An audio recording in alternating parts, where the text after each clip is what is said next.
Oh, we're live. Hello, Durud and Shalom. We be live. And Ola. Hello, Durud and Shalom and Ola. Hola, hola. How are you? Good, good. Guys, I say Ola when we're with the monkey.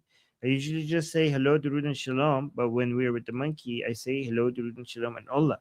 So, guys, President Trump just came out with a lot of new statements.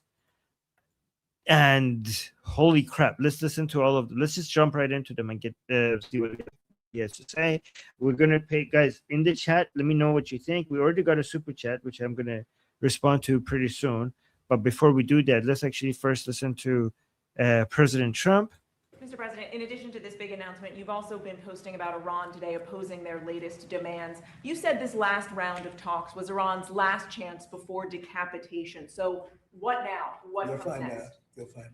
Are you still, are massive escalation, is that still on the table? Well, we have that certainly that ability if we want to do that. Yeah, you'll find out. You said you're low-keying it with them, I that you're think so. semi-negotiating. What exactly does that mean? Well, they asked for reparations, you might say, or they asked for money for the damage that we've done. I said, that's a good idea. Well, we're going to ask for money for the damage they've done over a 50-year period. Whether you go SS Cole or whether you go all of the people that were so badly hurt, so badly wounded or killed, many thousands of people, and maybe damages for the 52,000 protesters over the last 4 months that were killed in Iran. We think their family should get damages for killing their person or their child or mother, father that were protesting. It's at least, it was 52,000 a month and a half ago. So now what is it? So if there's damages to be paid, I think Iran should pay those damages. At Okay, least so this is at least 52,000. a month and a half ago. So he's like making the calculation. There's still stuff going on. They're still killing people. Like we're taking notes. Again, I know I've been saying this many times. I'm going to keep saying it. I don't. Yeah, this might get repetitive, but I'm going to keep saying it. I really appreciate President Trump bringing attention to this all the time. Again, some people are saying Armin, it's not enough. He needs to do more. Some people are saying, no, he's doing more than enough. He has plans, and the plans are going well. Whatever that narrative is, nobody right now is able to bring more attention to what the Islamic Republic did to the Iranian people and continues to do to the Iranian people, and not let the world forget it. Nobody has more ability to do this more than President Trump, and he's doing this. And is the reason why I'm so grateful is that he doesn't even have to do this, because these were not Americans. These are not Americans. These are Iranians, but still he brings attention to them. And if he didn't bring attention to it, we completely understand. It would be completely understandable, because they're Iranians and not Americans. But he still keeps doing it, so I do appreciate that. I'll keep repeating it too. Thank you. And look at this. Ali from Iran in the chat is saying, "Damn it, Trump gam ke ina ro mige daqiqan Armin jun." And like, good on Ali and saying good on President Trump for mentioning this. That's 100% right, Armin. So see, and so thank you for that. And then there's this another, yeah, Monkey, you do say that, you do also bring that up all the time, so thank you, Monkey. I appreciate That you was doing like my most important point yesterday. Like I was saying, hey, that matters because they're taking into calculation that the devastation and the pain. What I like to talk about is the incalculable loss. And every time he brings attention to it, I go back to what I've always said. That loss is incalculable. You don't know how many doctors were there. You don't know how many scientists were there that could have done so many breakthroughs. You don't know the loss. The loss is incalculable, or maybe one of their children. This goes on. These are the generations lost. Right. Yes. Exactly. Okay, and then we have, give us, oh, this is another statement from President Trump. And guys, I will read the super chats soon. But let's listen to a few statements by President Trump before we read the super chats. Look at this. It's like, doesn't make sense, right? Mr. President, going back to the subject of Iran, sir, can you give us any estimate of when you think the Strait of Hormuz will be part Well, of it's any deal open to move now. about We're water? taking a lot of ships. It's open now. Look, the only one that has control of the Strait of Hormuz right now is the United States Navy. We have a blockade that's been infallible. It's a steel wall. And we let people in that we want to let in, and those people come in, and they've been coming in and they're going out. So it's actually open now. We do not let them go into Iran. They're not admitted into the strait to go to Iran, but it's open for others. Now, a little bit Maybe just complex slightly because different. they will, on occasion, drop a mine, and we find the mines. We've mine swept the entire strait, as you probably maybe heard, maybe you didn't hear, but we control the strait 100%. Now, can they make trouble? Yeah, they can make trouble, but they're broke. They have no money. Iran is broke, totally broke, and they're not paying their soldiers. They have inflation of 300% as of last night. I heard 309%. So we'll see what happens. But they've been bad for, they say 47, it's actually 50 now. 47, they've been saying it for 3 years. But for 50 years, they've been the bully of the Middle East. What they've done is terrible. They've killed hundreds of thousands of people. They've killed people, they've wounded and maimed people with the legs, the arms, with the roadside bomb is their bomb. They're very proud of it. And now they're paying a price. Thank you very much. What do you think about all of that? It seemed like again, if you had to judge only based on what he's saying, without like considering that maybe something else is happening based on, behind the scenes. Again, I know this is not how to judge things, but if you were judging only based on that, it seems like they're going to focus the Strait of Hormuz, whatever is at right now. They're okay with it. They don't think they need to escalate. Oil prices are not that high. They're buying a lot of oil right now at really low prices from Saudi Arabia to replenish their strategic oil reserves, to fill their strategic oil reserve. United States is buying a lot of oil right now from Saudi Arabia at really good discount prices. So the Strait of Hormuz is open enough. They're doing fine economically. Their priority should be to manage inflation before the midterms. And the Islamic Republic, the blockade is working beautifully. Operation Economic Fury is working beautifully. The Islamic Republic is suffering a lot. They're pretty soon they can't the whole blockade and the Economic Fury is going to devastate the Islamic Republic to the point where they cannot continue to operate, and we are going to have major uprisings at some point pretty soon in Iran because of the economic situation. So slow and steady wins the race. Just keep at it until they collapse. Again, I know I'm not saying this is the right answer or not, and I'm not saying that this is necessarily what they are doing. I'm just saying this is what the perception would be based on what is being said right now, right? It's your And I assessment. know a lot. Yes, yes. So, what do you think, Menki? I think it's a good assessment. There's a razor's edge there, right? So if the IRGC says, we're gonna attack him at midterms so he looks weak, that's a bad idea. Because during any time of war, the Republicans will get more support. They would have to hit long enough before the midterms so it makes an economic effect. But what they're doing now, shoring up oil reserves, might allow them to say, hey, something happens, open the oil reserves, keep all the prices super low, even if there's something happening. That's if they attack during the midterms, that is overwhelmingly going to help Republicans, because they're going to say Democrats are just going to go cut a deal. They're not going to go bomb. Nobody's going to trust Democrats to go bomb. Democrats are the one that have been screaming, you got to get out of there. You got to get out of there. You got to get out of there. And most Americans are more about retaliation than the online verdict would estimate. And this can be seen anytime an attack actually hits us, right? Recruiting goes up, like everywhere. Like there's a shift. So that would be my analysis on that. I wanted to bring a comment up that I saw in the chat from Joto. Shipping traffic through the strait fell It was 6 vessels on Monday, well below a 10-day average of about 11s. Wow. Reuters reported on Tuesday. Right. Now, here's the problem with that. That may be because of insurance, right? Because it doesn't matter how much U.S. says it controls the strait. If you can't get an insurance company to say, hey, if anything happens, I got your back, the ship isn't going to go through. Your captain's not going to get on it. Like nobody's going to put their merchandise on it. Nobody's going to put their oil on it. So that's the problem with shipping. You can say you hold the strait as much as you want, and you can show, hey, I have this way and that way, but they're going to look at how many ships have gotten hit, and they're going to make an insurance assessment based on that. And if the insurance price is too high, or they just won't insure it, well, you're in trouble.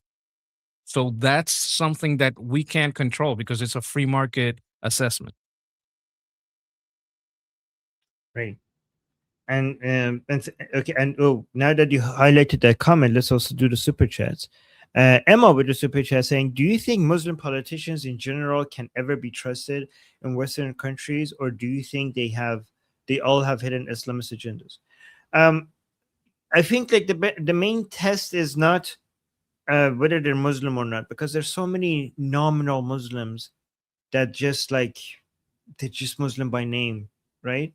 I think the main test is the main thing you need to check for is their position on Israel. I think that's the main thing. I think it's that is not something that, again, that is too big of a taboo for people to fake. And I say this with good reason, because that is everything else faking is for that purpose. But again, you shouldn't be trusting anybody, honestly. Like when you say, can we ever be trusted? Nobody should. In politics, it's not about trust. Politics is about finding people's abilities, their limitations, and their interest, and what brings them power, money, wealth, and credibility, right? So no politician should be trusted. You should look at their interests and their abilities and their limitation in politics in general, overall.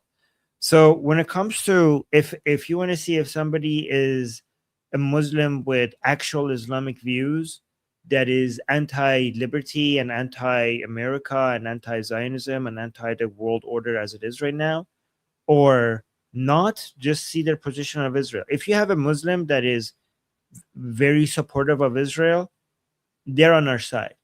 And if you could be not a, you could be a, I mean, we disagree with them on Islam, but they're still on our side. If you have a Muslim that is pro-America, proud American, for example, and also pro-Israel, they're on our side. But you could be a non-Muslim and be against us, right? If you are a non-Muslim, you could be an atheist or a Christian. If you're anti-America and anti-Israel, I don't care that you're a Muslim or not, you're against us. And if you're a Muslim and you say that I'm a proud American and I support Israel because it's our ally, and you have these positions, then sure, you're a Muslim, but you're a nominal Muslim. Can I Right? ask you a I don't question? know. Yes. Okay, so right now the answer is no. But if you look at the statement, take away the word Muslim, Western, and Islamist, the answer is still no, right? No. Yes. Right? Yeah. Like it doesn't matter. Do you think a politician in general can ever be trusted in countries, or do you think they have hidden agendas? You got to check. You can't trust any of them in any country. You can't just Right? Yes. Yeah. You got to check their track record too, because if they're very new on the scene, you got to go a little bit in the past. If they have had a term or two, check what they actually did in their term, because that's the best predictor. It's not a guarantee of what's going to happen in the future, but it's the best predictor, at least in my opinion. Yeah. Yeah. Yeah. Exactly. So you shouldn't be trusting anybody. It should always be based on interest and predict, the record. Exactly. I agree with Monkey. And thank you, Emma, for the question. Guys, you could, Monkey, you should go watch an interview I did with Dahlia on our channel. I mean, she's a Muslim, right? But let me see what's popular. Well, I have a question here. If I Yeah. should watch Well, it, should probably all of the chat watch it? Should we maybe drop the link in the chat? That way yeah. I can copy the link and maybe so can everyone else. Yes. So guys, let me put this link in the chat. This is a discussion I had with Dahlia, right? She's a Muslim. She risked her life in Egypt to defend Israel and fight against Hamas. Okay. I disagree. I still, during my discussion, I still disagree with her on and Islam, but she risked her entire life, and she got so many people trying to eliminate her because she stood up for Israel and against Hamas. I'll put the link to it in the chat. And see, so I love Dahlia, and I consider her to be on our side. So just go watch that. I'll put the link. You could go watch that. That was an interview I had a long time ago with her. All right. So I think Israel is a good test. I'm not saying everything is about Israel, but it's a good test. Go watch that show. I will. Nathan with a super. No, thank you. Nathan with a super chat. Or no, so see, like Amir is saying suicidal empathy. No, somebody who that is somebody who's pro-Israel and anti-Hamas and risk her life to support Israel. If you think that's suicidal empathy, you have no idea what you're talking about. You have no idea what you're talking about. If you want to push away somebody who'd risk their life to support Israel, and you consider that suicidal empathy, you're clueless and you're losing allies. You're losing important allies. And these are allies that could actually have the most influence. I know what I'm talking about here. Yeah, I know this is not what he meant, but can I steal Man Amir? Yeah. Is what she did kind of suicidal? Yeah, that's not what he meant, but yeah, but she did. Yeah. So okay, yeah, but in the other direction. What she did, she was so brave about it that it would be considered. And of course, we do not condone any type of sewer slides. Yeah. I don't even want to say the word again. Yes. But what we're talking about is it's the same mentality, but in the other way. Some people would say you are being you have so much empathy for these people because of all they've suffered that it may hurt you. Right. Okay, we got another super chat from Nathan saying, how much of the IRGC calculus is designed around Trump losing the midterms? Oh, a lot of it. A lot of it. That's a great question, Nathan. They're hoping for that. They want to, not all of it, but a lot of it. They really want to help the Democrats to win. In fact, so much so, it's not just about bringing oil prices up so that there's inflation in the United States so that he loses. They directly, through NIAC and other institutions that they have built in the United States, they directly try to create anti-Trump propaganda because they know that the Democrats are their allies. So yes, 100%. Good thing that you brought attention to that, Nathan.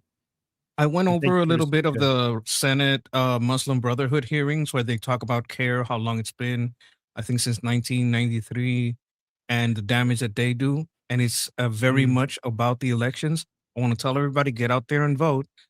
Take everyone in your family or that you know with you. We got to make it too big to rig. Mm-hmm. Oh, okay. Yes. Wait, Amir saying, trust one that stands with you while there are hundreds against you. Yeah, well, we will only trust that one that is with us. We're not going to trust the hundreds. Like, if I say, if we're trusting the one that is with us, it doesn't mean that we're going to be trusting the hundreds that are against us for every, yeah, of course we're not going to trust them. Is it suicidal empathy that I have, certain love and respect for Armin? Because he's let's not Iranian. use that word. Let's not use that word. So let's say something else. You're right, Monkey. We should. Yes, you shouldn't trust me. I'm Iranian, Monkey. I'm gonna backstab you one day. Oh no! He's gonna pull out my tail. Self-deletion empathy, maybe. Yeah, sewer slide. Is that better? Sewer slide empathy. Yes. Yes. Okay. Yeah. I mean, you The keep saying that. military uses that a I lot. mean, repeating it doesn't make it true. You actually have to show me why you're right. Like, I know you keep saying that, but you keep repeating it. But that's not repeating it is not an argument. Anyways, let's go to the next super chat. Russ with the super chat saying, from Goldie's most misunderstood fan, LOL. Okay, I think Russ was banned. Okay. Oh no! Oh Well, no, we're welcome Russ. everyone from Yes. Goldie's chat, all of our chat. You're welcome to enjoy her streams. Oh, same with Tusi. Tusi's a great guy. It's out there, and you know who else? Ali, a musician, and Guy. Who is a great guy. So enjoy all the Iranians. We also have a Jewish guy for right now. He's the only one, but that's probably going to grow. I'm guessing, Hmm. just statistically, I- eventually. Yes. Amir, go watch the Dahlia interview I had and tell me what you think about her specifically. Her specifically, Amir. Go watch her and tell me what you think. I want to see what your opinion is after you watch that.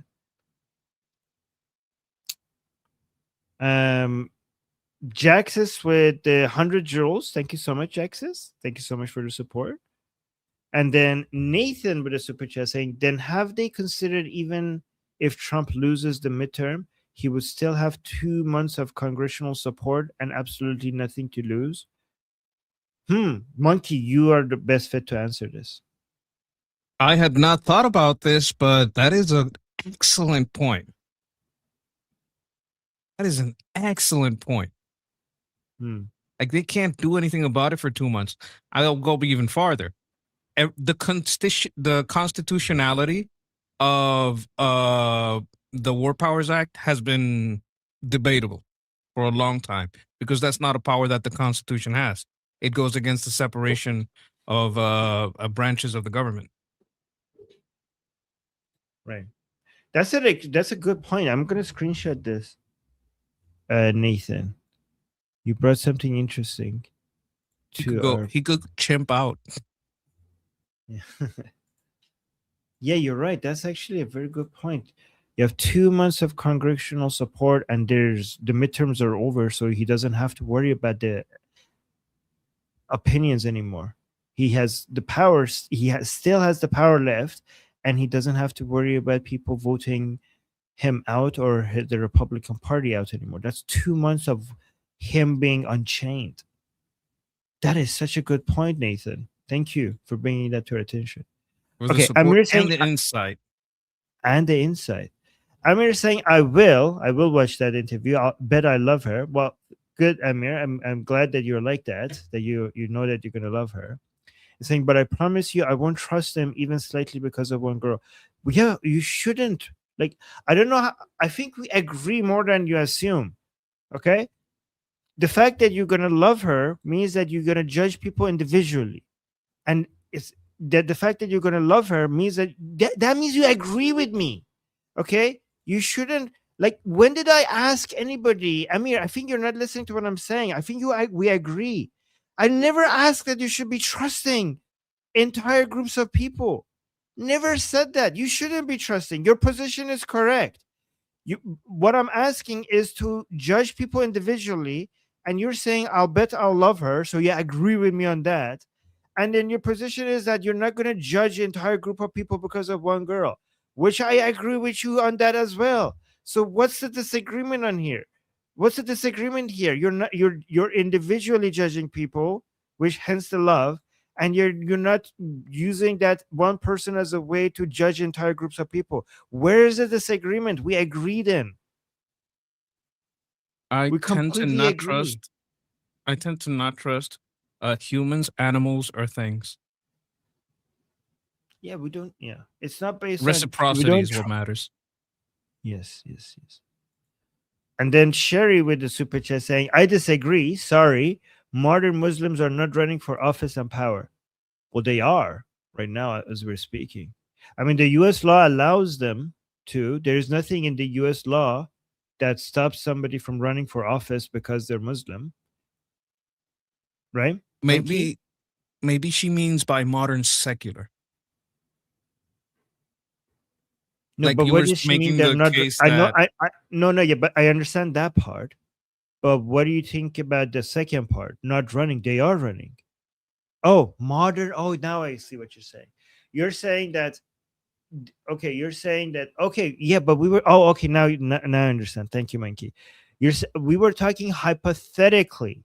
Okay, so for example, by modern you mean nominal.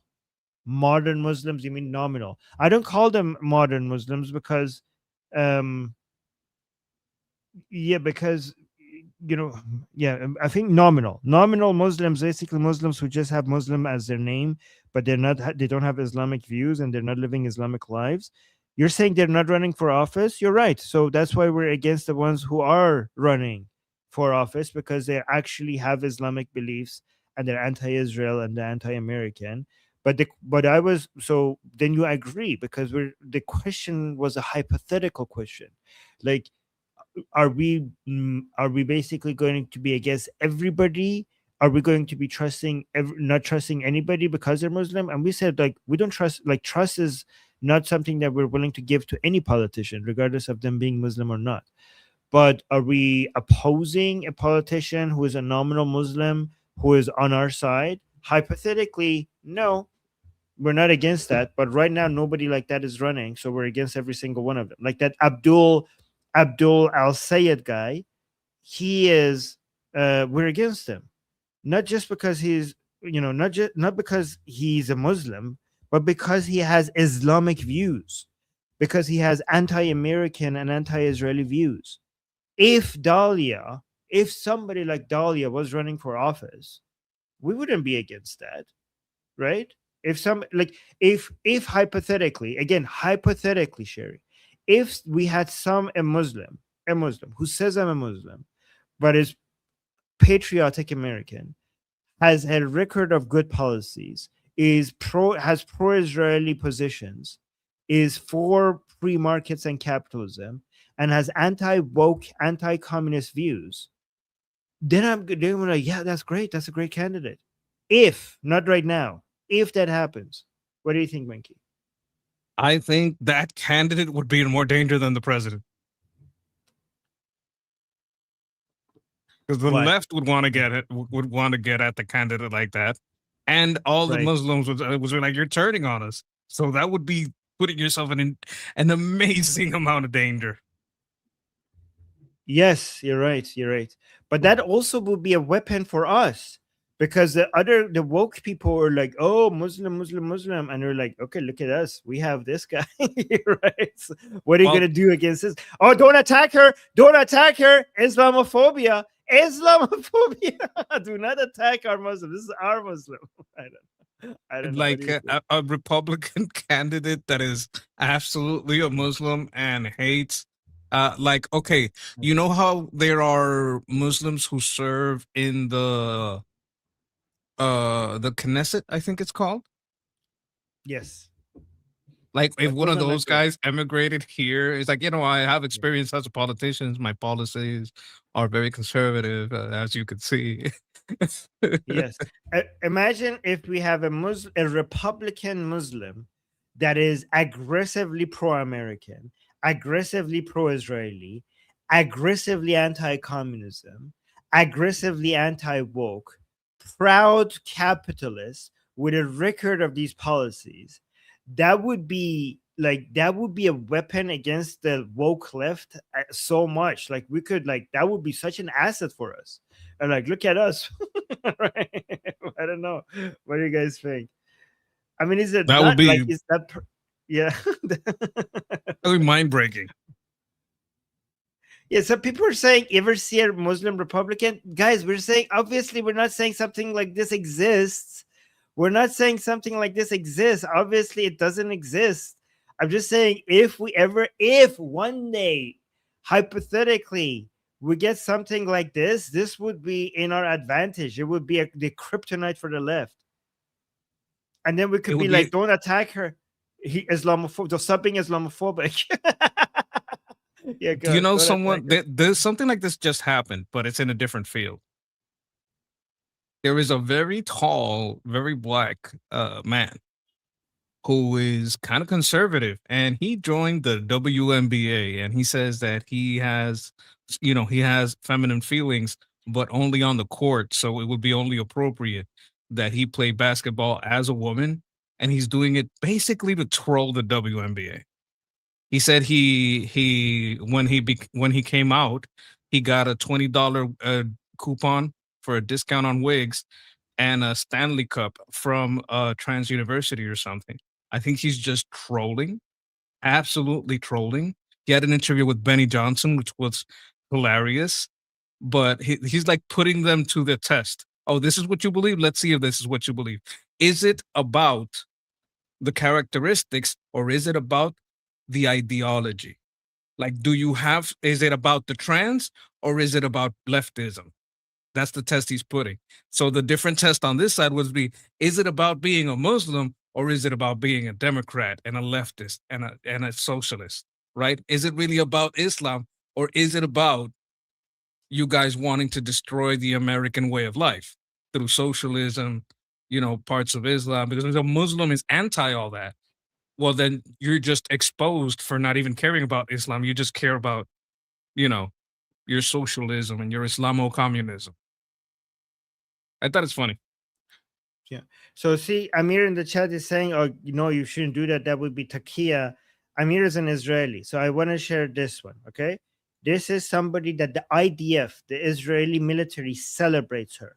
She's not just an IDF soldier; she's also an IDF, the Israeli military's spokesperson. Right? IDF Major Ila Wawiya. I don't know how to pronounce it. Right? She's saying, I am Ella, a woman, an Arab, a Muslim. I am 100% Israeli and very proud of it. Okay. And this is her.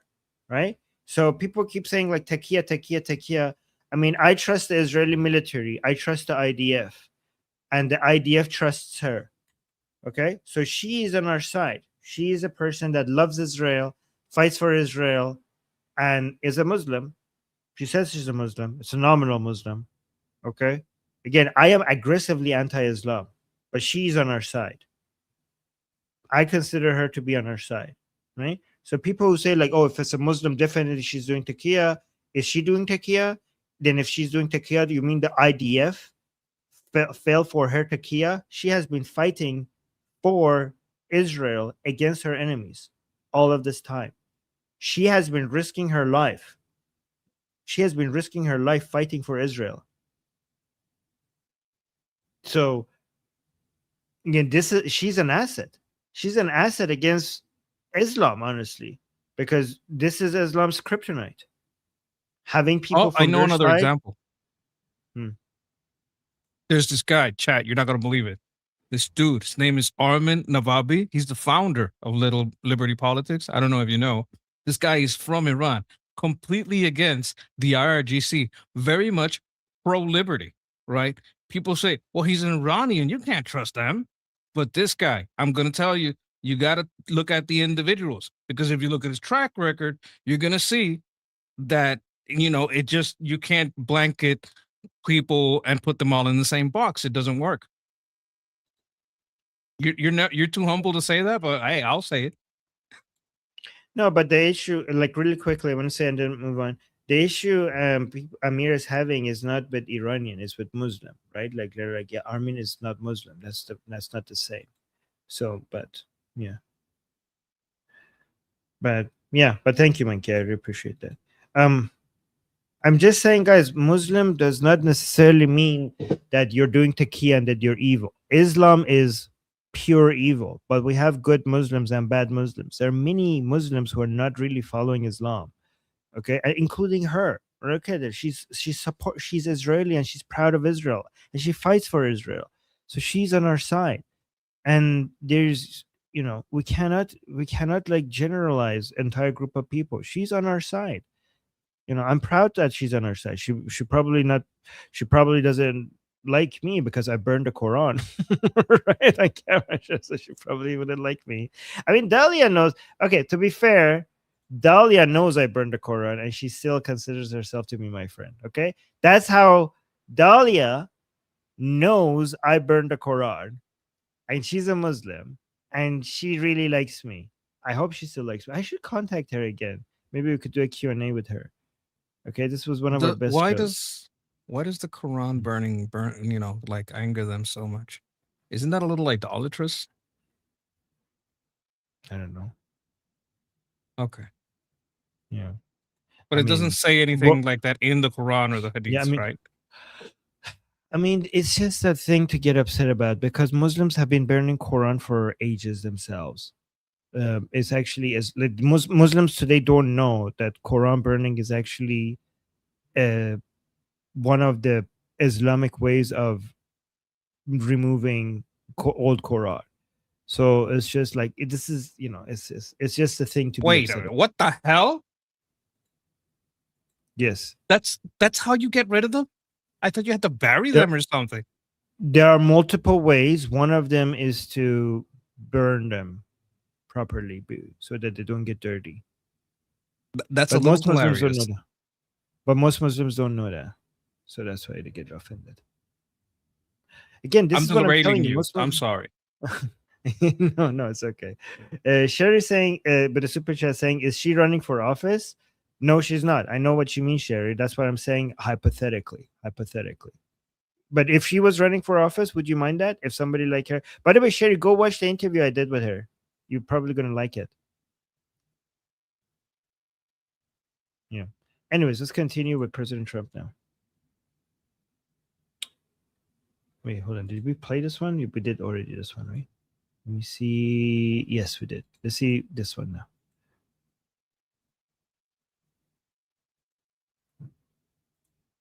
Yeah, they can make trouble. Yeah. Can they make trouble? Yeah, they can make trouble. But they're broke. They have no money. You know, Iran is broke, totally broke. And they're not paying their soldiers. They have inflation of 300% as of last night. I heard 309%. So we'll see what happens. But they've been bad for, they say 47, it's actually 50. Can they make trouble? Yeah. Can you imagine inflation of 300%? Monkey? It's ridiculous.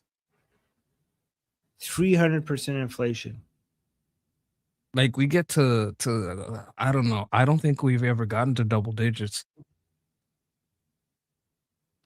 Like Not in the in a United States, long people right now complaining about 3% inflation. It needs to be 2, and people hate it when it's 3. And in Iran, Yeah, it's but 300. when was the last time it was like 10? Great Depression? No, 10 was, I think during COVID, we got 10 for a little bit, no? That was a while ago, but I didn't look at it back then. 11 maybe in the 70s. Somebody's saying in the chat. Somebody in the chat saying doesn't sound like fun. Yeah, but things were cheaper in the 70s, so I don't know if that tracks to inflation. Way, way cheaper. Oh, Argentina was over 300 before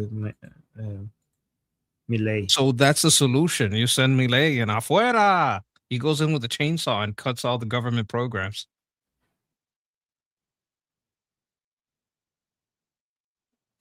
Yeah, this 300 guys, like people in Iran, let me tell you how bad it is, right? When you go to the store, the prices in the morning could be different from the prices in the afternoon. And the store owners are checking how to update their prices on an hourly basis, not on a daily basis, on an hourly basis. That's how bad it is. I would have to you'd have to like stand in front of the store and like kind of like look at the watch. Okay, I think now's the best time. Go in, go back out. Okay. For meat, I think it's not like what are you gonna do? There was a video that we showed earlier a few weeks ago that the new prices came out to the store and people were already buying. I forgot what item it was. I think it was rice or something. And the store owner was panicking because he needed to stop people buying that thing for that price. And the whole, like, all the people, the girl, like I don't know, the girl and the other store owner were like trying to block people from buying the stuff. But like, you can't buy this anymore. You can't buy this. The price is not right. and people were trying to like get the buy item to buy it, and they were like, sorry, we can't sell it anymore. It's not this, the price is not right. Like we have to actually increase the price. But people were like wanted to buy it at the price that it showed right there. Yeah. And it was trying to block people from buying it at the price that it was. That's how bad it is. We have like laws about that. Did you know this? That in America, if you show an item on the shelf and there's a price with naming the item for a price, you have to sell it at that price. Otherwise, it's considered, you can't change the price on it. Like it's got to be like it was there.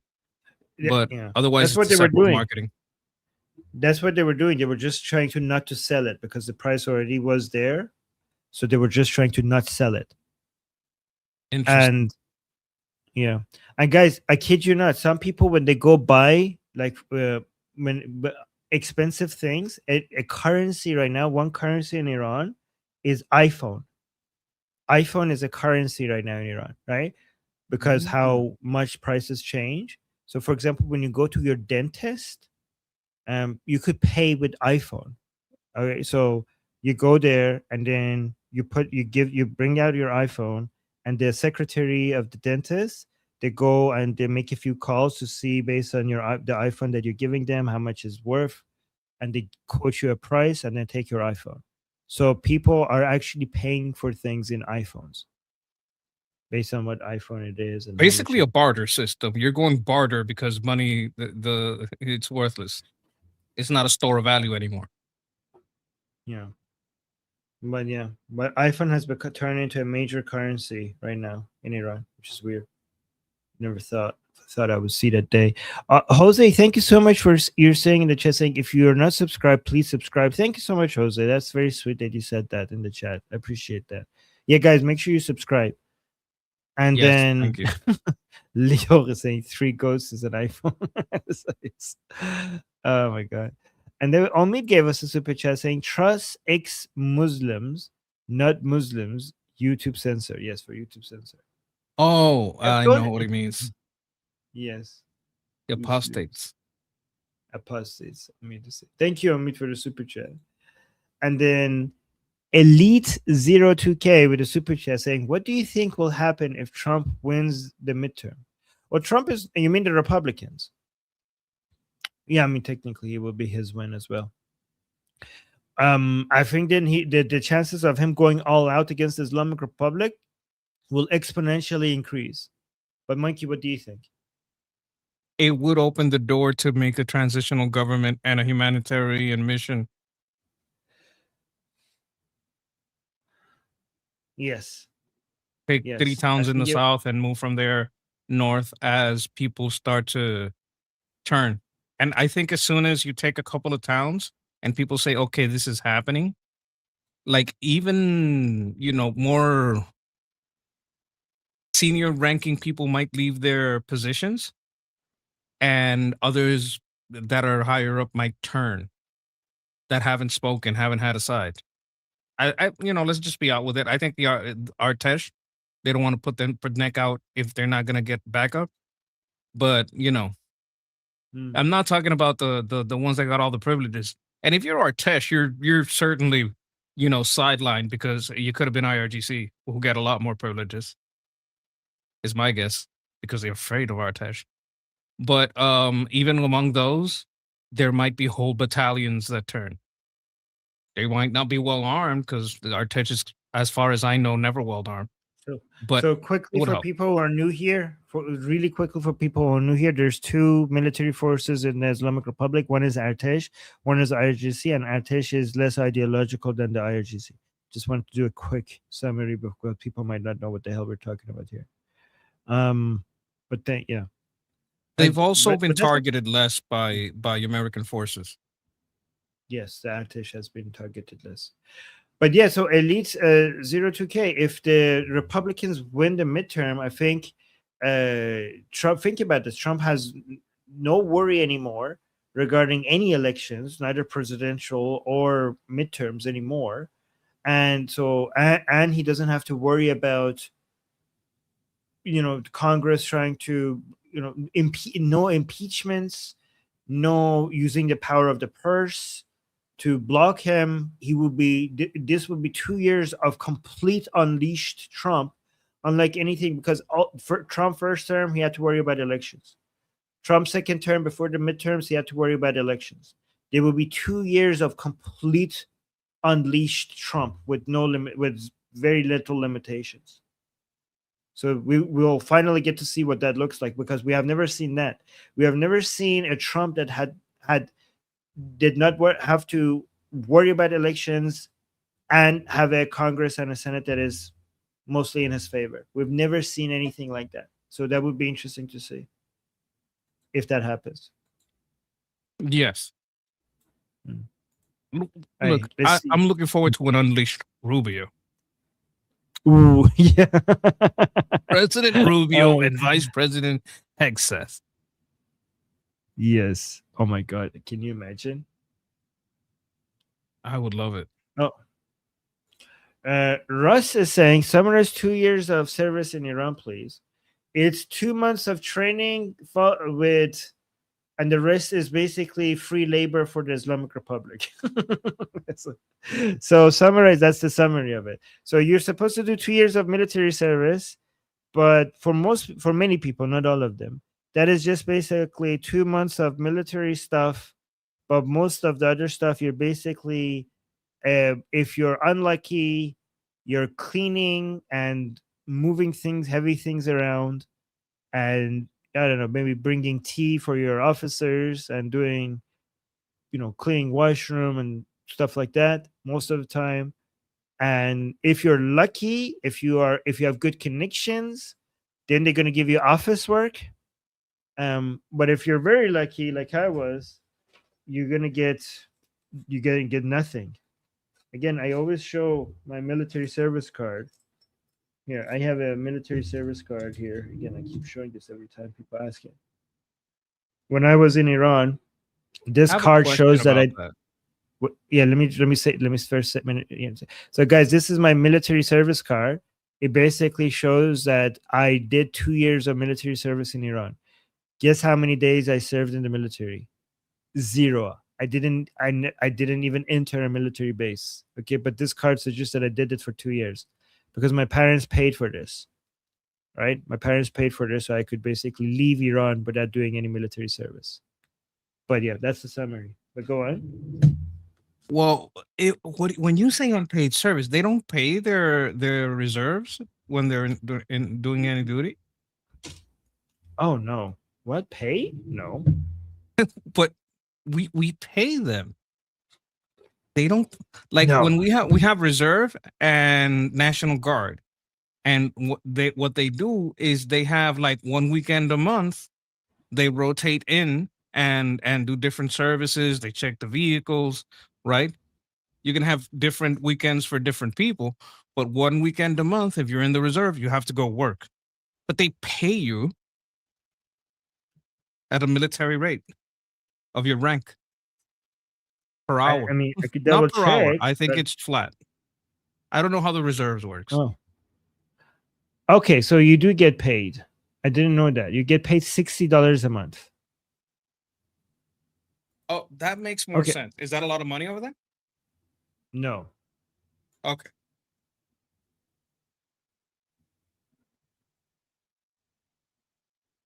Depending on rank location. Okay, I didn't know this actually. All right. I just looked up. Yeah, I didn't know this because it didn't serve. No, it's just dangerous to have that many unpaid people working for you in a military base. And not only are they not paid, they all know they're all not paid. They're like, oh my God, you're going to get fragged. You ever heard that term? Fragged? No.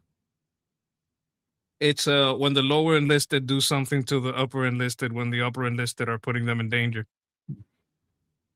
Okay. All right. So you get very cheap labor, not unpaid labor. That's good. Good Okay. thing you made me check that. I didn't know that. Okay. And thank you, Russ, for asking that. Amir, thank you so much, Amir. See, Amir doesn't. Amir, we disagree on certain things, but we're on the same side, and he still supports us. Thank you, Amir. I appreciate you.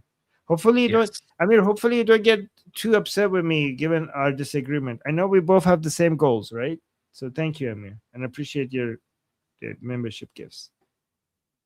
Love you, Amir. Okay. All right. So let's go to this video by President Trump. Oh, we got a goat trophy.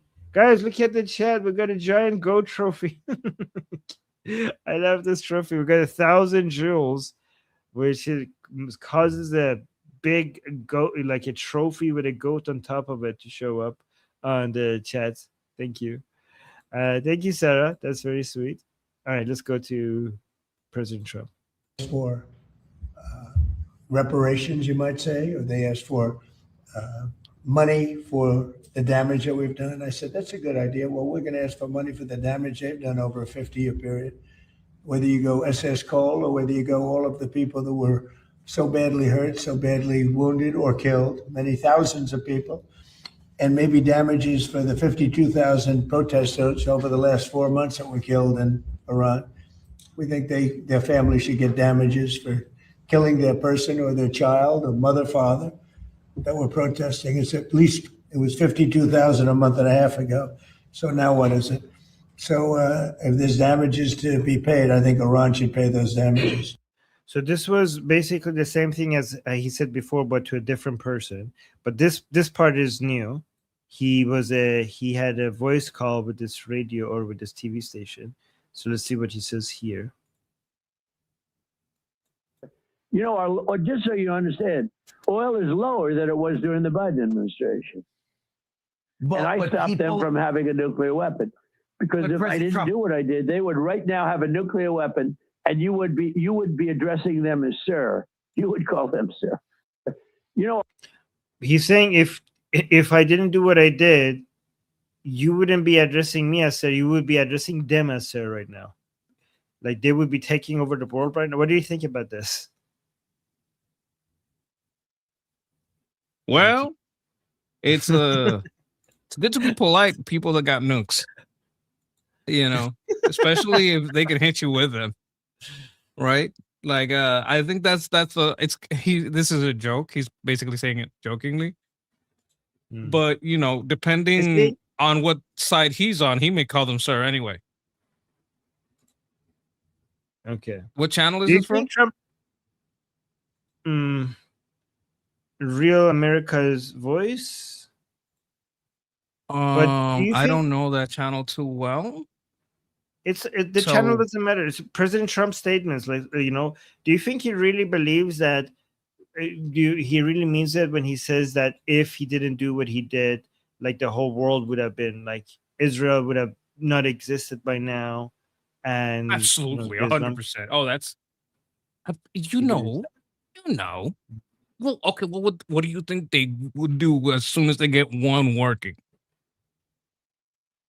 I don't think they would use it. I think they would just use it as deterrence and then start supporting terrorists globally. They're not suicidal, right? I think I think they would hit Iran. Yeah, I think a lot of people underestimate how strategic the Islamic Republic is. They want a nuclear bomb so that people would submit to them, and they will basically they keep expanding their religious, economic, and political and military dominance and keep expanding. So you think they test it? Oh yeah, for sure. Oh yeah, they would test it. They would want the world to see that they tested it, so that they know that they have it. They would for sure test it. Okay. They want the world to see that they have a nuclear bomb, so that they back down. Is there basically one guy that's in charge of that? They're not making 32 nukes, one for each commander. That's not how that's gonna go. Yeah, no, because then it will go out of hand. So they want to make sure that only the people who are completely in charge have access to them, so that it doesn't go like crazy chaotic, right? They will use that not just to rule over the rest of the world, but they also want to make the other parts of the Islamic Republic who don't have access to it to submit to the parts of the Islamic Republic who do have access to it.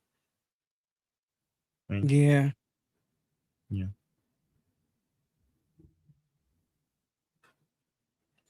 Yeah. I All right, still let's think see if what they were Tuesday- up against the wall, they use it. Oh yes, for sure. Yeah, for sure. If they think that they're about to collapse, they will definitely use it. Like if it's something like this, that like, well, we can't test it because as soon as we test it, the USA already has ships right here. They're just gonna nuke us back, right? They're gonna say it like we're sorry for, like we were sorry for Hiroshima and Nagasaki. We're sorry right now, but we had to hit them. Like they're like okay, we can't test it. Just send it to Israel. Yeah. Honestly, if they think that they're about to collapse and they had nukes, they will send it at everybody. Like they would like Israel, anything they could reach. If they So think that's that their they could. position right now. If they were ever to access, if right now they had access to that dust, I think you understand where I'm coming from. Like they'll use it. Yeah. Right now, I don't think they're convinced yet that they're about to 100% sure that they're about to collapse. But if they had it, if it gets to the 0 hour, the final moments, if they had it, they would use it. Honestly, here's the thing, Monkey. I think they would use it on Iran if they had it and they thought they're collapsing. Like not just on Israel, on Iran. But who would they hit? Like if you They would had try- like who? What is the town that the IRGC hates the most? Tehran. Really? Yeah, that's where all the degeneracy is. Okay. I So thought they would hit the Baluchis or something. I don't know. Oh no. They really hate Tehran. No, yeah, the Basiji, what they hate the lifestyle, like the people, the Basiji boys, and all the soldiers. What they hate the most is beautiful young men and women living their life and loving life, and them watching them not being able to have that. Right. This is why during the protests, if you could look at the people who get shot the most, it's usually they're usually more attractive. Like there is a huge disproportional tendency for Basijis and IRGC and these people to target more attractive, like men who are work out, more fit, women who are pretty, because they're jealous and they hate You know that. where that's also evidenced? Hmm. In the executions. Yeah. They really hate the beautiful people. Yeah. I'll be And right. in the main city centers are the places where these people are like living like that. And they are, they hate it. Yeah. And that's why they would, if Iran, if they're losing Iran, I bet you they want to make sure that we don't get to have it. So they want to do scorched earth. If they had a nuclear bomb, I wouldn't be surprised if in fact, I wouldn't be surprised if their priority would be to hit Iran more than even Israel. Interesting. Like that would be their test. Let's hit Tehran. Well, it wouldn't be their test if they think it's over. They just want to make sure that we it's not. They're not testing anything. They just want to burn everything so that we don't get to have it. I once likened it to a crazy boyfriend, crazy husband. That is, if I can't have you, no one can. A Yes. psycho. Just Yes. can't let go. There's a saying in Persian. I don't know if I'm gonna get this right. Like Iranians in the chat, let me know if I'm getting this right. They say, "آشی که برای من نجوشه میخوام سر سگ توش بجوشه." So they're saying it means that if there's a food that is being cooked that is not being cooked for me, I would want a head of a dog to be dropped in that food. So because it's not being cooked for me, right? That's very I want specific. so a head of a dog should be cooked in the pot. A pot that has food in it that is not being cooked for me should have a head of a dog being cooked inside it. Lior, cover your ears.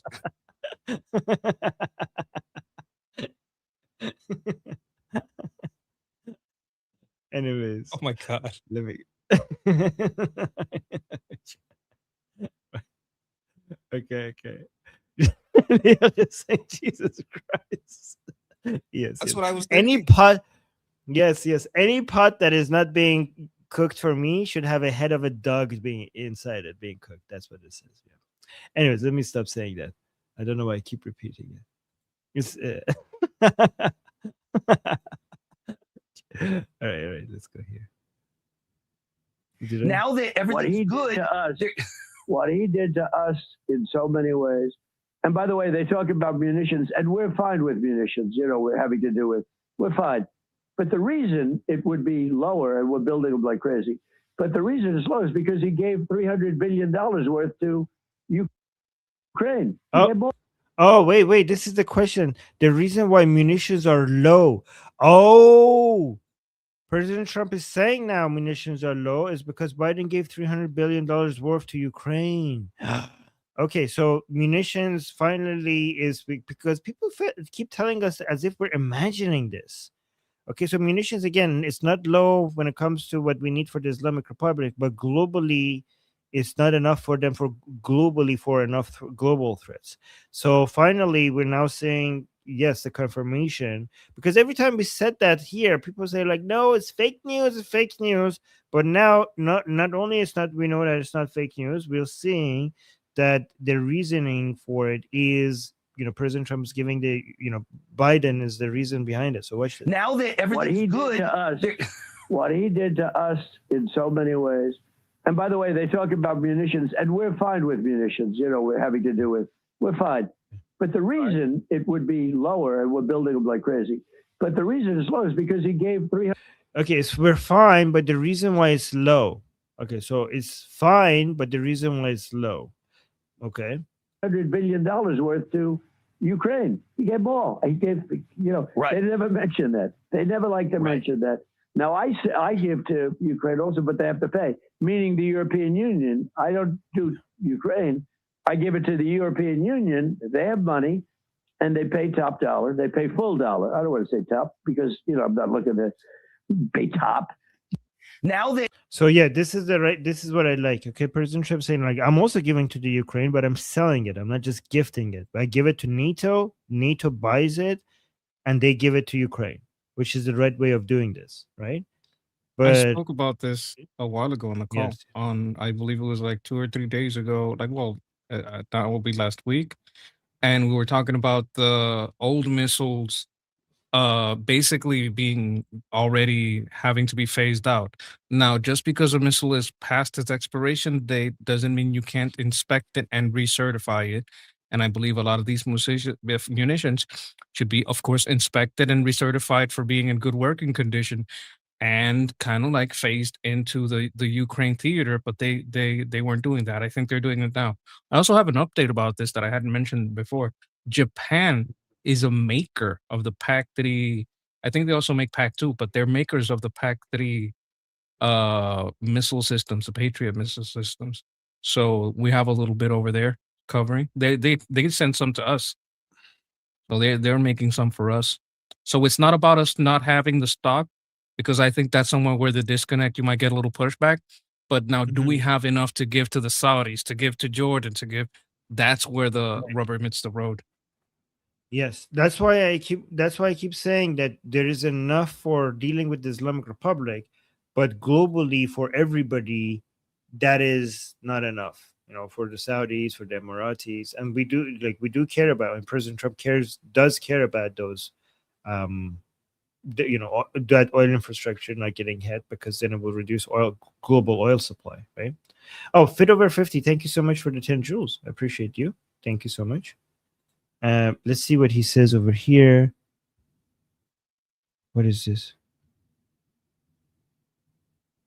Oh, MMR. If you give them separately, the MM and the R is fine. When you put them together, they're sort of like a nuclear weapon, according to some. Wait, I don't understand what's going on here. Let me play it. Certain stuff. I mean, certain studies. So what do you have to lose? You know what I'm doing? I'm saying, what do you have to lose? If I'm wrong, I'm wrong. Nobody's going to get hurt by it. MMR. If you give them separately, the M, and the R, it's fine. When you put them together, they're sort of like a nuclear weapon, according to some. So why wouldn't you give them separately? I mean, What is this about? I don't get it. As far as I know, MMR is a vaccine thing. I have no idea what this is about. Yeah, let me see if I can figure it out. Okay, let me move away from this one because I don't get it. Let's go to this President Trump post video over here. These are people that have been not successful. They're people that have been, in many cases, failures. They come from other failed countries, and they come here and they tell us how to run our country. They come from places like, I won't mention because I don't want to get myself into a controversy, but they come from countries that are not great. They come from, let's say, as an example, Somalia. They come in and then they tell us how our Constitution, how our Declaration of Independence, how it works. It doesn't work that way, and they're not smart. They have no aptitude. They have nothing going, and they're telling us how to run our country. And I just don't think it's going to happen. These are people. Okay. So you think they come from other failed countries and they come here and they tell us how to run our country. They're not smart. They have no aptitude. They have nothing going, and they're telling us how to run our country. I had to It's mute like- myself. I could stop laughing. He's basically talking about, I think it's Ilhan Omar that comes from over there. Yep. So And he likes to make fun of her for marrying her brother, which, fair enough. That's also fraud. Why isn't she in jail yet? You see, people in the chat. Some people in the chat know. So, like, because the first one that's going to scream racism is Elon. Did she actually marry her brother? Like, has that been 100% yes. confirmed? Yes. And that's absolutely proven. But she didn't. We don't think that she did it for romantic reasons. It was immigration fraud. Yeah, for sure. Okay. I do want to get to this whole more, see if he has more comments regarding midterm stuff. Let me see what he says over here. I say that the next president will get a lot of credit for what I've done. It's please remember it was me, not them. Mr. President, I think I heard you. I say that the next president is going to get a lot of credit for what I have done. Okay. Then this one, okay, this one is definitely about midterms. Okay, I can see this Abdul Al Sayyed's picture on it. President Trump. So Mark Levin reposted this saying, proud of protests calling them out. Oh, breaking, President Trump just sounded the alarm that jihadists are being elected nationwide. Okay, this is what I was waiting for. Let's see what he says over here. They're putting forward, making life easier for. well, the one thing is we have jihadists being elected all over the place. We have this, whether it's communism, jihadism. It's a lot of friend of mine called up. He said, really, you should use. I like, okay, so again, really quickly, and I don't want to make this into a big discussion. I like the word he's using, jihadism instead of Islamism. They're putting forward, making life easier for. Well, the one thing is we have jihadists being elected all over the place. We have this, whether it's communism, jihadism. It's a lot of friend of mine called up. He said, really, you should use the word jihadist. Because that's what's happening, and I'm not sure that anybody, if you take. Oh, so you're his friend. I see now. Yeah, he's watching our show. Oh my god, guys, look at this. This was, Monkey. We were talking about Obviously, this. Trump is talking about Armin. Guys, a day after we talked about this is crazy. Wow. Okay. Yes, that is what it is, though. Yeah. And guys, remember, jihad is inseparable from the Quran. Anybody who reads the Quran knows that you cannot separate jihad from Islam. This is not a hadith. It's in the surahs, right? Yes. Yeah, exactly. most of them. They're putting forward making life easier for. Well, the one thing is we have jihadists being elected all over the place. We have this, whether it's communism, jihadism. It's a lot of friend of mine called up. He said, really, you should use the word jihadist because that's what's happening. And I'm not sure that anybody, if you take a look at what happens in other countries, I think that's not going to be necessarily the way we want to live. But when you look at the radicalism and the craziness of the candidates and the stupidity of what they're suggesting, let's get rid of the Supreme Court, let's get rid of the presidency, let's get rid of the Senate. They want to get, sometimes I'd like to get rid of the Senate too, but I don't say it and I wouldn't do it. But, they want to get rid of the Senate. They want to get rid of, ideally, the House, but they're thinking about maybe keeping the House. Isn't that nice? These are people that have been not successful. They're people that have been, in many cases, failures. They come from other failed countries, and they come here and they tell us how to run our country. They come from places like, I won't mention because I don't want to get myself into a controversy, but they come from countries that are not great. They come from, let's say, as an example, Somalia. They come in and then they tell us how our Constitution, how our Declaration of Independence, how it works. It doesn't work that way, and they're not smart. They have no aptitude.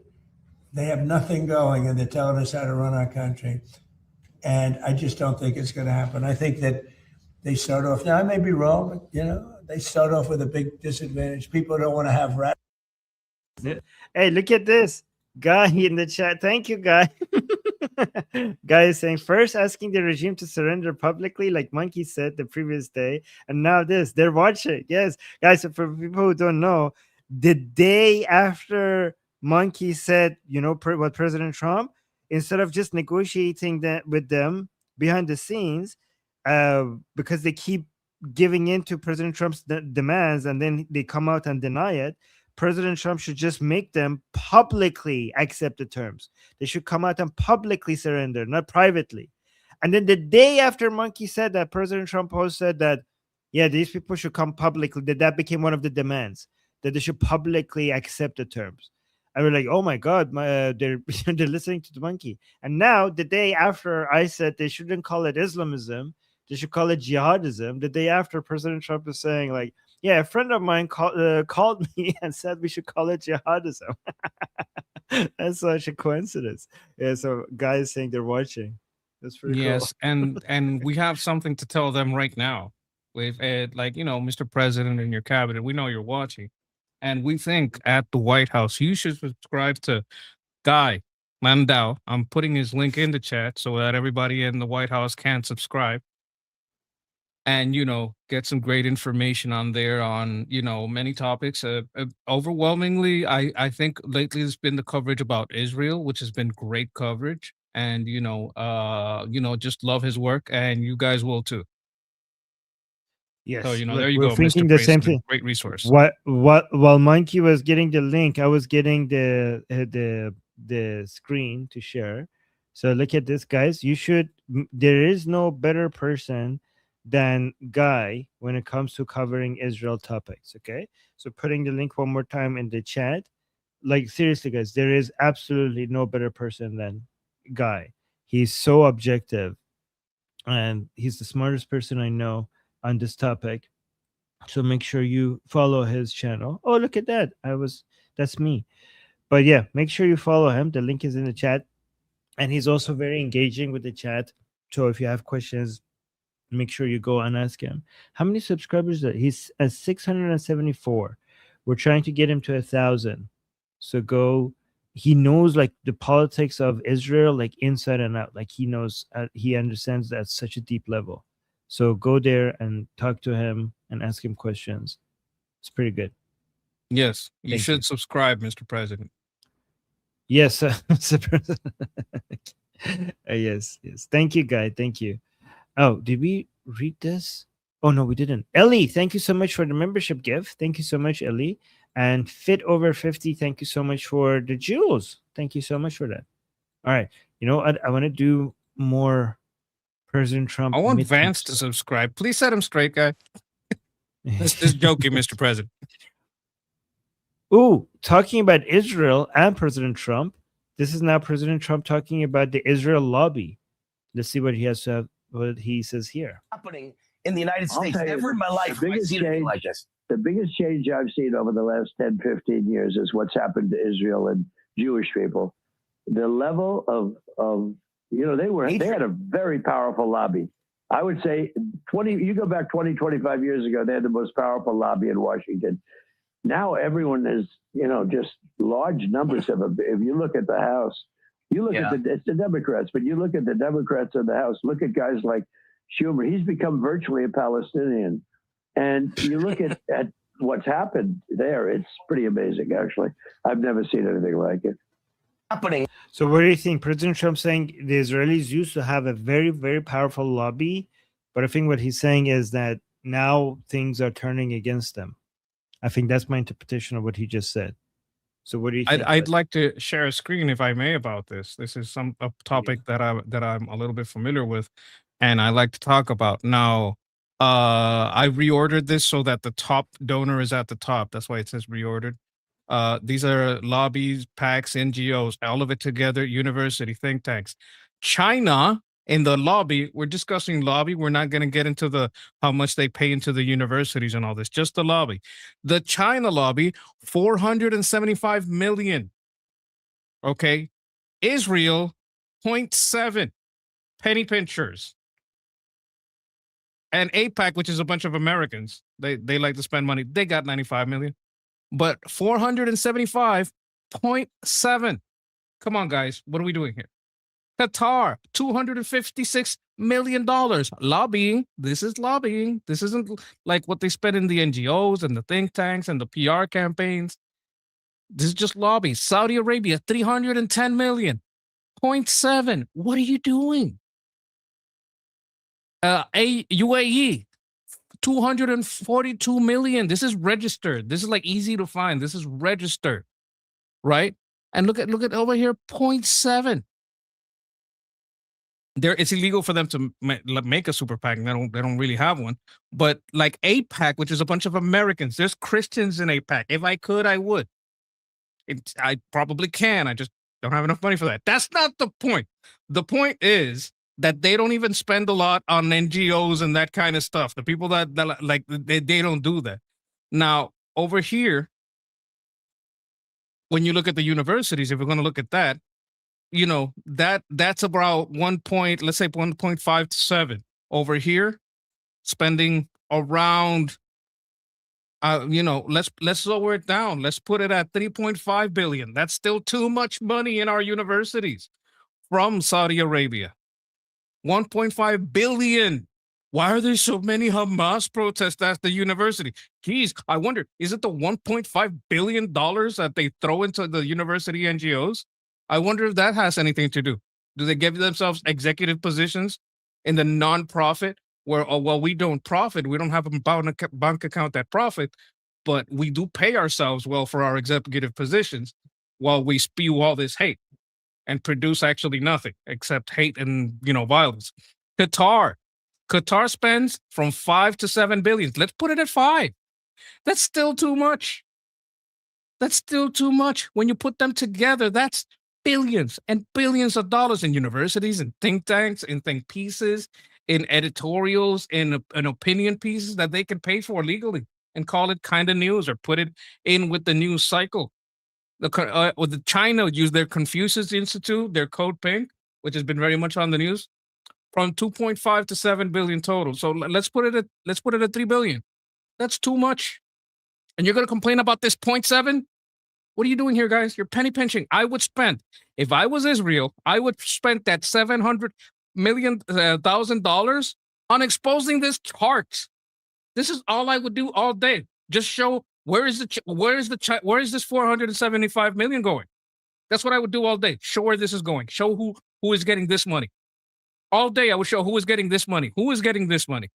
And this is the lobby. I'm not talking about if Tucker Carlson is getting paid. That's on this side. Like the APAC money I would spend on this. Exposing this.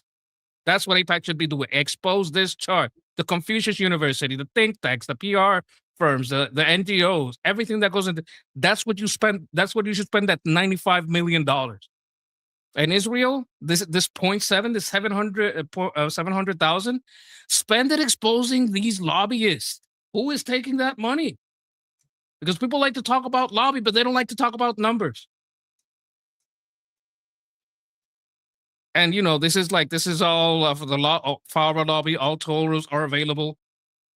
Like, this is not a secret. so It's just that nobody quickly- talks about it. It makes me So furious. I'm quickly- sorry. I've overstepped. My bad. No. So quickly, why do you think President Trump is saying that Israel had a very powerful lobby up until this point, given that you could already see that this is not even an Israeli lobby, that's an American lobby? So why is he Well, I saying that? guess they stopped spending. No, it was never. It was always like this. Like what you're saying, it was not like it was always. This APEC has always been American. Yeah, but it's still like, I wonder if if we're talking about Israel lobbying, if they're not talking about America, No, they might have Israel drawn that down a we little. didn't have. No, it was no. This is, in fact, they might have increased it recently. It used to be even worse. So I don't know what they're referring to here. Maybe they Yeah. had a lot of goodwill and influence. Like, maybe it's not that much that the lobby had a lot of money, but they could do a lot with a little money. That's the only, and I'm basically steel manning from nothing here, because nothing that I'm looking at here tells me that. Or he may have some kind of, JD Pence in his ear telling him, "Oh my God, they got so much influence," but he's not looking at the numbers. Because if you show him the numbers just once, he would say, "Wait a minute, what the hell is going on here?" He may not be aware. Maybe. Let's go to a topic that you care about a lot. Oh, before we do that, actually, we got another super chat. Sarah, thank you so much for the super chat saying, Armin June, how are you feeling today, bro? Oh, bro, okay. Love you and Monkey. I'm still a bit sick, still recovering, powering through it. Yeah, but I'm trying to recover. I had a lot of sleep last night, so I think that helps. And thank you, Sarah. As far Thank as you I for know, he sharing. accepts prayers. Yes, I accept all your kindness and your concerns. Thank you so much, Sarah. That makes me feel better. Thank you guys. You guys are so sweet. That does actually make me feel better that you guys are this caring. All right, let's see. I haven't gotten sick for a long time. I think maybe I'm overworking. All right, so this is about the photo IDs for elections. Let's listen to this. A lot of people get hurt. So let me put an idea in your head, okay? Because it's so hard to get the Senate to do anything. Now they're on recess.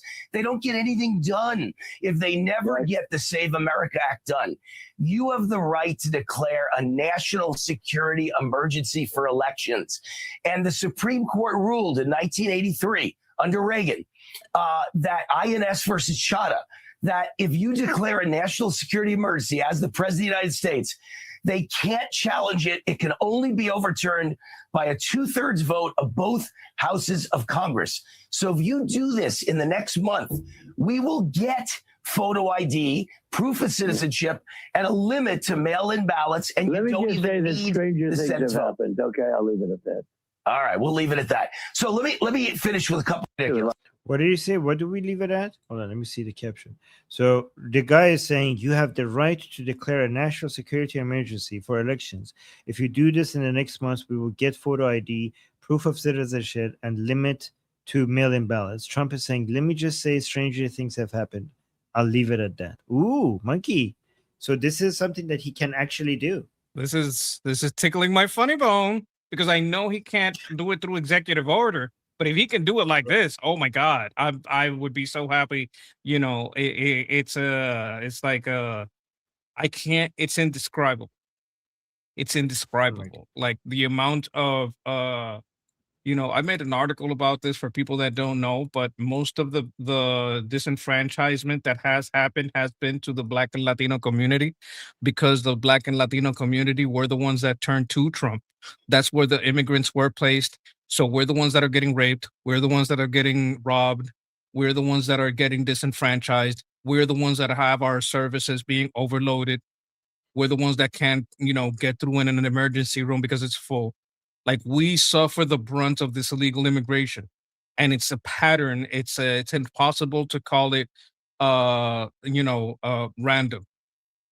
I made an article about this. I went into it scientifically. I had a lot of help from AI. Like, I'll admit it. I don't care. I love AI, but it helped me prove my point. It helped me find all the resources that prove my point, and I wrote out, kind of like the trail of it. Been happening for a Right. long time. We're getting disenfranchised. We got it before we go to this recent interview by this Muhammad guy. Abdul guy, Abdul Al Sayed guy, who is basically just won the primaries for Senate. We'll see if he actually wins the general in the midterms. Shana gave us a super chat. Shana is saying, please explain why lobbies are good. Actually, well, I believe in lobbies are a good thing. Two reasons. First, because it's because it's freedom of speech, right? Every business and industry should be able to have access to be able to speak to the government. Should be able to. So when you use money to be able to advertise for something and get heard more, that's the freedom that you have in the United States, right? Um, so if you are a big industry, you could be a small industry. Like you could have a small business that is getting hurt by something and you want to bring it to the attention of your government, and you want to use some of the money that you're making to amplify your voice, right? So that should be something that you are allowed to do, even if you're a small business. Like if somebody said like, oh no, you cannot, like your congressperson is not hearing you, you should not be able to use the money that you make to be able to. So for example, even as an individual, right? I know that an American, if you are a donor to your representative, your email will be taken more seriously than somebody that is not a donor, right? So, like if I just spend like $19 a month, for example.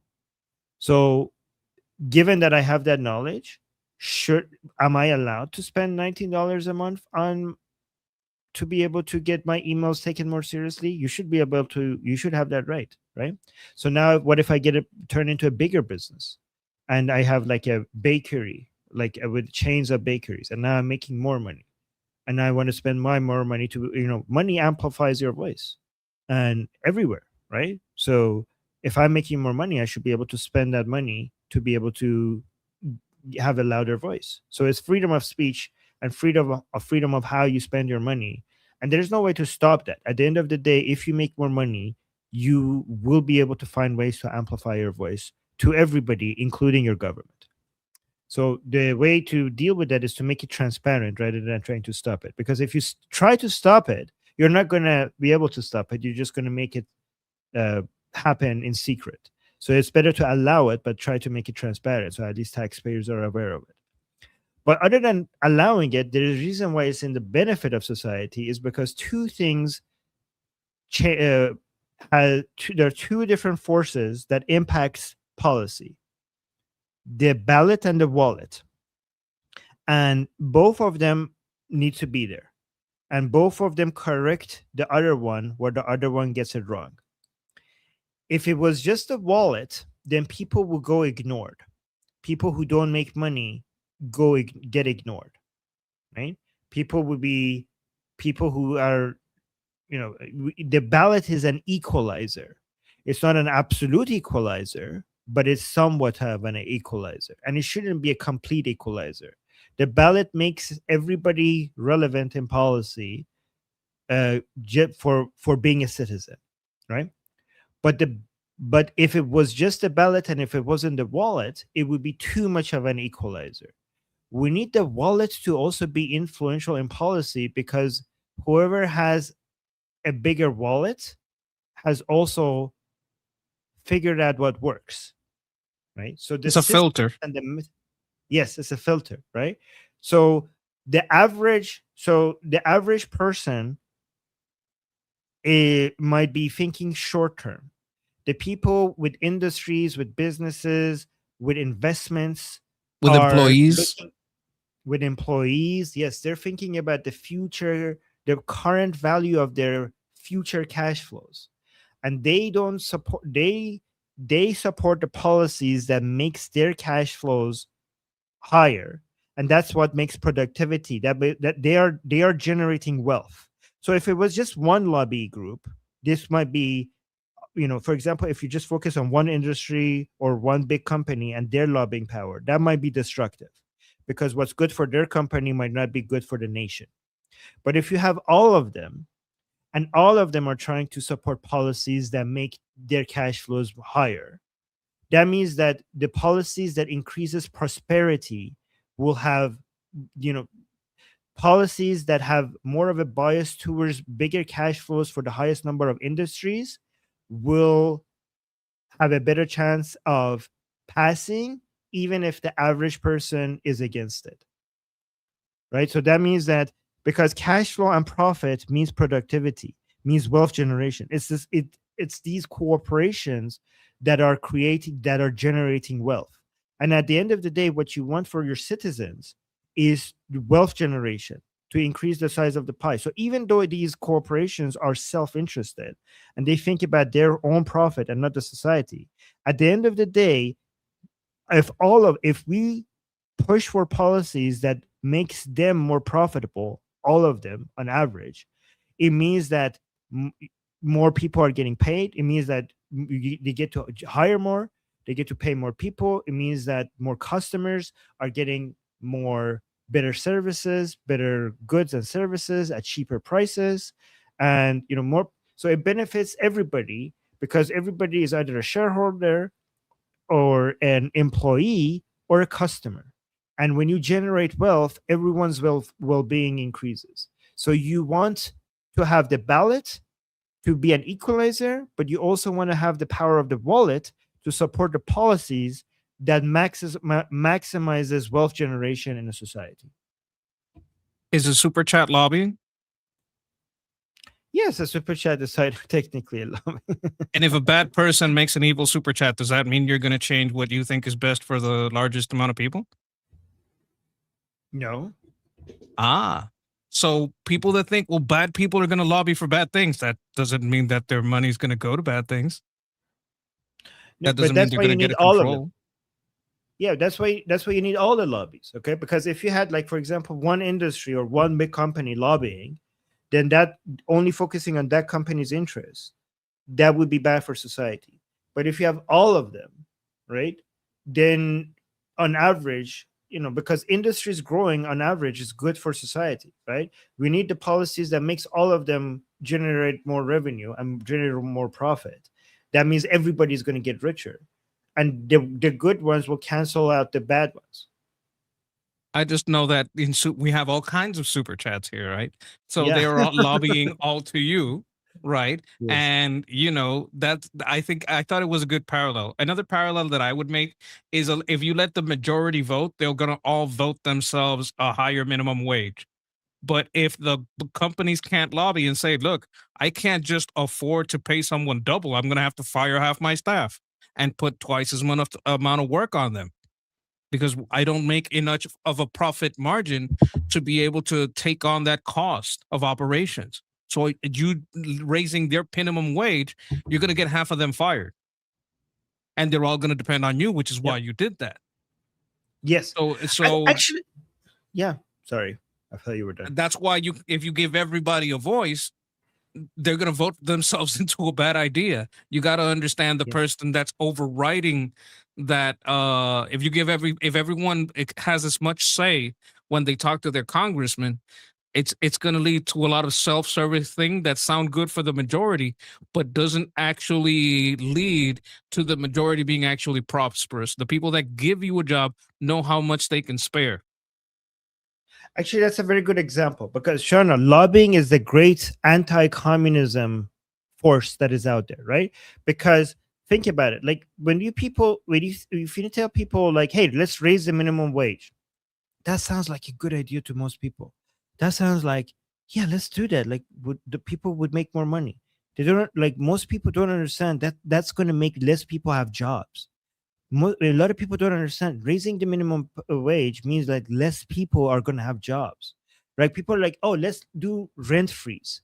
We're like, oh, that's great. Rents won't go up. Well, don't you want more people to be able to afford rent? That sounds like great, but they don't understand that if you do have a rent freeze, then owning property is going to be less profitable. So less people are going to invest in properties, and that's going to mean that there's going to be less places available, and that's going to mean that they're going to have a shortage of places to live for people to live in. So Can I people add to that? don't. Let me make my final point. Like, let me go through all of this and then you come in, right? So a lot of people don't understand these details, but when it comes to winning elections, it's these narratives that they just seem like the right idea, because it's just so simple. Like, you want to support people, then increase their payment, reduce their costs by having rent freeze and higher minimum wage. This is why lobbying is important, because the people who have money know what makes money, what creates prosperity, what generates wealth. So we want a bias towards we want to have the power of the ballot to have somewhat of an equalizer, so the weakest people in our society don't get ignored. But we do want somewhat of a bias towards wealth generating forces in our society, for them to have more than a say than the average. But go on. Thank you.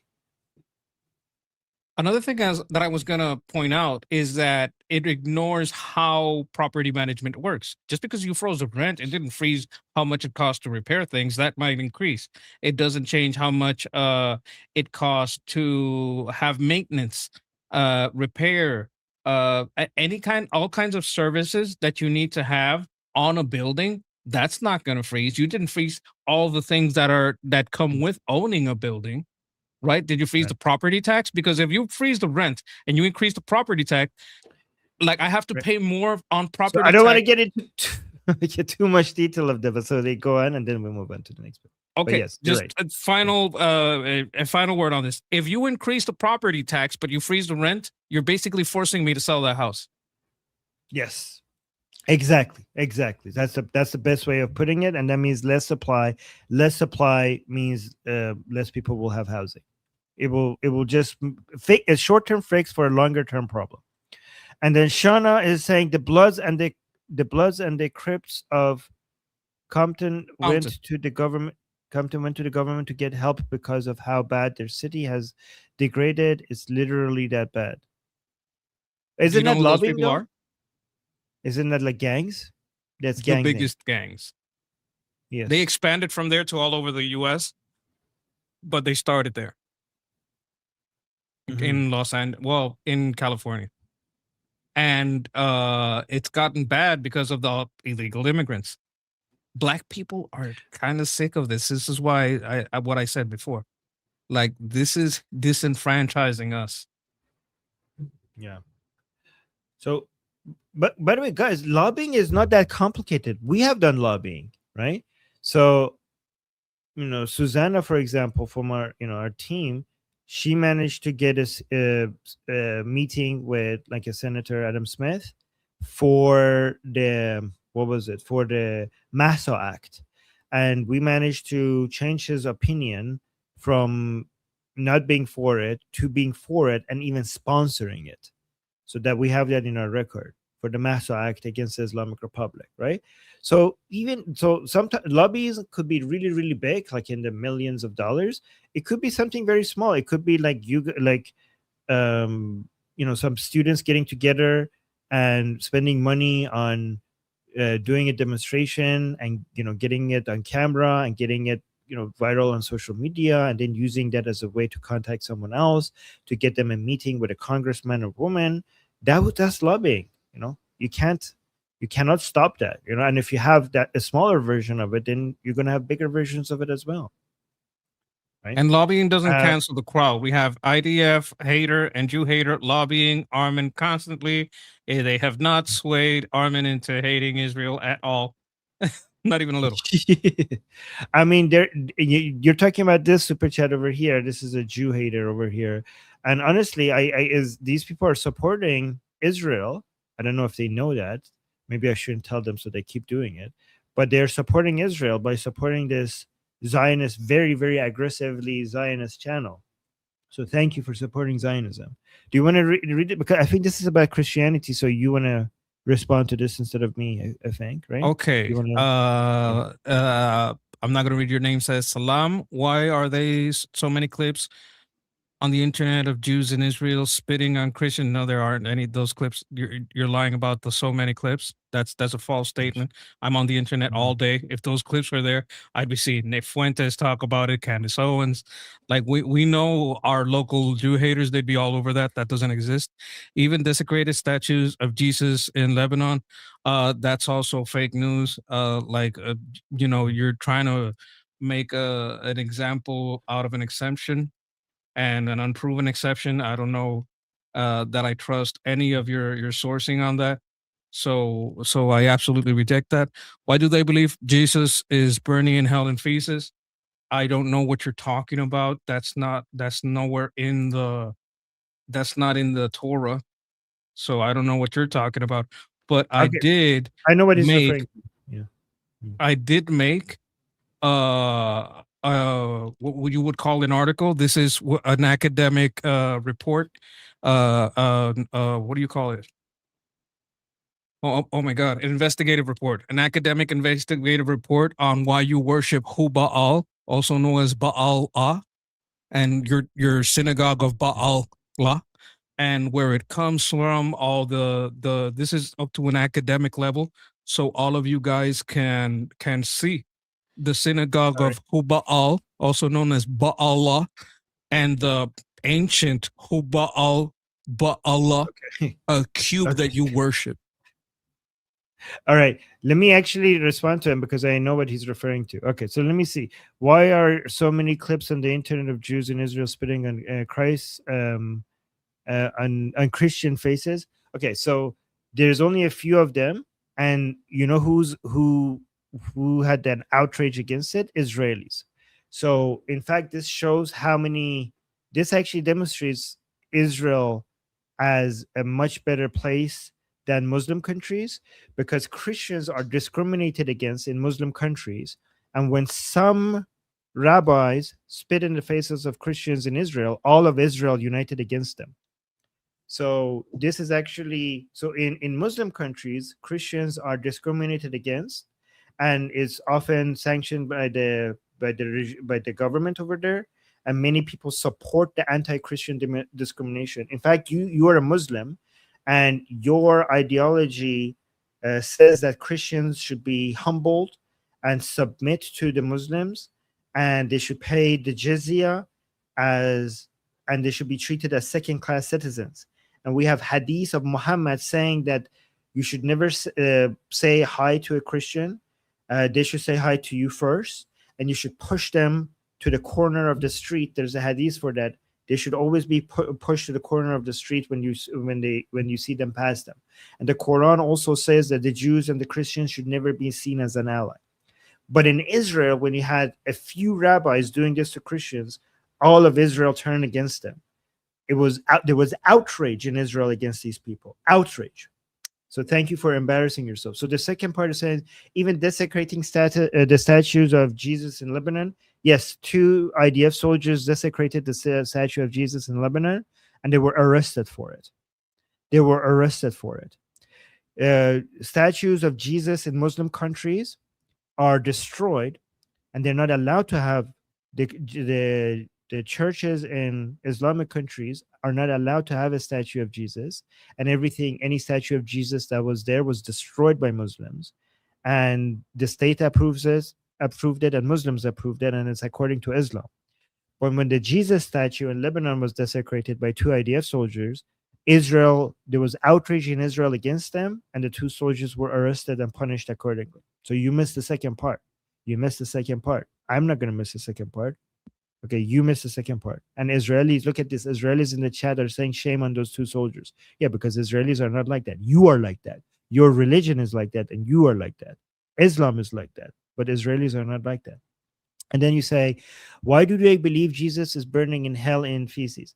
You're talking about something that is in the Talmud. I know what you're talking about. And again, Talmud is the commentary of some rabbis. Commentary of some rabbis. It's not in the Torah. You think we don't know our stuff? We know our stuff. You say, why do they believe? Who's they? You're talking about an opinion of one rabbi, and you're trying to generalize it to all of Jews or all of Israel. But we're not going to let you do that. Why do you think that an opinion of one rabbi represents all of Jews or all of Israelis? You see how easily it is, how easy it is for us to humiliate you and show you how full of shit you are. It's so easy for us to do that because we have the facts, and you think we don't. We can't answer you, but we have all the facts. But go on, Linky. Can I ask you a question? I wanted to know about this spitting. I think, was this like some time ago, like for a short period of time? Because I've seen nothing recent, and I've been on top of the Israel-Iran topic for many, many months on end. I've seen nothing recent about this. I had heard of something that happened long ago, but nothing recent. And has anything like that happened recently? Nothing recently. This was a while back ago, and there was huge Okay. outrage against it in Israel. Yeah. He's straw manning and nitpicking one occasion where a few people did something. The other thing about the statue, I think, is pretty much vandalism, and they paid the price for it. And one more thing, this thing about the rabbi that said it in the Torah, in the Talmud, in that same Talmud, there's people who say the opposite of him. So it's not like that guy said that thing, so everybody in the Talmud, either doesn't talk about him or and that guy hates him. There are people in the Talmud that speak like in the opposite direction. There, yeah, he's rabbi, great guy. Like maybe don't put him as like at the same position that that Christians put it, but I do know because I've heard people talk about it, like this is not the opinion of all those rabbis, and the Talmud is basically like r/rabbi. It's like a Reddit for rabbis, but in ancient times they had different opinions and sometimes contradicting opinions. Yeah. So we saw a huge outrage on Israel regarding just the spitting, but Monkey, did you see outrage in the Islamic world when it comes to for example, Muslims in Nigeria killing Christians? So look at this. Look how much you're making a big deal out of a Jesus statue, while Christians' bodies, human lives, are being chopped into pieces by Muslims in Nigeria. So think of, like, let's compare these with each other, right? We had a statue of Jesus Christ being destroyed by two IDF soldiers, and we had outrage against that in Israel. But then we had real human bodies of Christians being chopped into pieces by Muslims in Nigeria. And we did not see an outrage against that in the Islamic world. We did not see a Muslim outrage against that in the Islamic world. The Israelis were outraged that some IDF soldiers destroyed the statue, but Muslims around the world were not outraged when Muslims in Nigeria were killing Christians. You're trying to make it a big deal out of a statue being destroyed. You're trying to make Christians anti-Israeli by pointing out a statue, but you ignore the fact that Muslims are killing Christians. You see where your priorities are? Because your priority is not about Christianity and defending Christianity against Israel's. You are just anti-Jewish. You are an anti-Jew hater, and you're just trying to mobilize Christians against it. But if there's any threat against Christians, it's Muslims, it's Islam. It's you guys, it's your people. Nobody kills Christians more than Muslims. Nobody kills Jews more than Muslims. Nobody kills atheists more than Muslims. Nobody kills Muslims more than Muslims.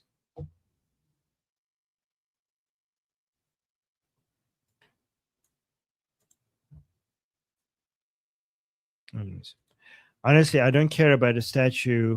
I care about Christian lives more than I care about a statue of Jesus Christ. So your priorities are not the same as mine. All right, let's go to this next video. May you Do you meet have the my Al-Sud. You, he might Yes, like that, so I don't sound know. great. Yes. All right, let's go to this guy, Abdul Al Sayed. Let's see what he has to say here. Netanyahu is a war criminal. And listen, I'm not going to quibble with you on that. I mean, but they might respond with the question, well, what about Hamas? Does he condemn Hamas? Does he condemn? Yes. I mean, I don't know. What should be done about Hamas? You know, it's funny because people always, they always assume that there's like, not that you're saying this, but that there's a gotcha. Like, I'm not a tribalist about this. I believe in principles. Yeah. So yes, I Sure. condemned Hamas on day one, right? I think they're wrong. I think they committed war crimes. That's not hard to say. I just don't know why it's also not hard to say that in response, the Israeli government also committed war crimes, including genocide. So, you know, the question for us is ultimately about where we use our tax dollars. That is the political question. I think people like to get involved in this big long question of what's good for Israel, or what's good, or how we ought to be engaged in a conflict. My point is that our job is not to give money to make the conflict worse. Our job is to use our money here. And I believe that it is up to a free Palestinian people and free Jewish Israeli people to decide what the ultimate peace ought to look like. I just know that right now our tax dollars are making it far worse. And I don't want our money that could be used to make education and opportunity better for our people to be used to make life worse for other people. It's interesting that they say they also condemn Hamas, but they spent most of their time attacking Israel than attacking Hamas, even though Israel is a U.S. ally and Hamas is a enemy of not just Israel. Hamas is part of a much bigger movement that is the enemy of the United States. And no, like anything, also, like Monkey reminds us, there hasn't, it's not like money is being given to Israel. Israel is just getting a discount over weapons that they buy from United States. And if you're United States, it makes absolute sense why you would give your ally a discount, given that they're using those weapons on your enemy. So like, oh, why are we spending tax money on Israel, making the conflict worse? That's not what's happening at all. What's happening is that you're selling everybody weapons, and Israel is using them the best. Israel buying weapons from you benefits United States more than other countries buying weapons from United States for two reasons. One, because when Israel buys weapons, they use them, and they use them very effectively. And that does two things. First of all, it's marketing for U.S. weapons for other people to buy them as well, because they see that it's actually working when Israel uses it. Two, it collects a lot of data for United States for their own weapons, to how to make it better. And three, Israel uses them to kill United States enemies. So for that reason, for all of those reasons, it makes sense for why I would want to give you a discount. So it's not an aid, because the $3 billion aid that people are talking about, it's a money that United States gives to Israel for Israel to buy U.S. weapons. And it's not enough, they use their own money. And honestly, that $3 billion is actually a small portion of the military budget of Israel. It's not like they can't survive without it. And honestly, the political cost of it is so much that maybe it's good to just get rid of it. But even if they get rid of it, to this point, it hasn't been aid. It's just the money that Israel spends on buying U.S. weapons, just a discount. There's a $3 billion discount on it, which actually produces a lot of American jobs. And that discount makes sense as a benefit for United States, because United States is not just selling weapons. It's like if somebody wants to come buy a gun from me just for their own purposes, okay, I'll give them a price. But somebody else who's buying a gun from me to go kill his enemy, who happens to also be my enemy, I'm like, okay, can I give you a discount so you could buy more? That makes absolute sense to do that. Armories give police discounts. Yes. Say that again. Police, people who sell guns, like gun shops, armories, like people who sell guns, they give the police a discount. What do you think that is? It's in their benefit. Yeah. I want the cop to be well armed at home and wherever he goes. There's another point that I would like to add to what you brought up. The intelligence that we gain from Israel is unmatched. This is something that can't be, like, it goes so far over. Like, we know they don't care about the budget, because if they cared, they'd stop all the fraud. That's just flat out. They don't give a damn about the money. If they gave a damn about the money, they stop all the fraud. But they benefit from the fraud, probably getting kickbacks directly. Not this guy because he hasn't been fully elected yet. But like what we benefit just in intelligence makes up for all the cost. The research and development and improvements. Right now, the Israelis are developing a missile that functions with our launch systems that is cheaper and faster to produce than the Patriot PAC-3.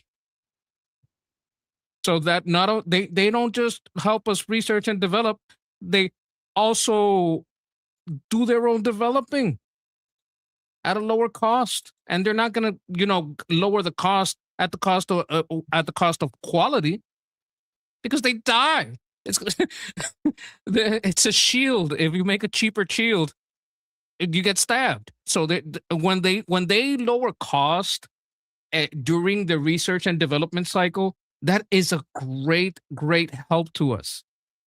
Especially if we work with them on patents and licensing and all that. If we get cheaper Patriot systems because they made a cheaper Patriot and we can work with them on licensing, it is so worth it. Yeah, exactly. Koala Katie with a super chat saying, F Palestine and Hamas. My friend found out her husband died. Oh no. While serving. Oh, I'm so sorry. When she saw a video of his body being dragged by a truck on the news. Oh my God, I'm so sorry. That's horrible. When was this? Is this recent? I'm It's a so terrible way to find out. Yeah, what the hell? I'm so sorry. This is why in America we try to hide the news, but some people are going to upload it, and that's kind of hard to stop.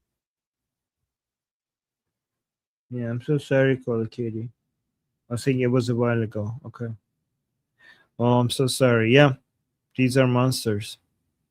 And this is why we want to. Yeah, say it was a while ago.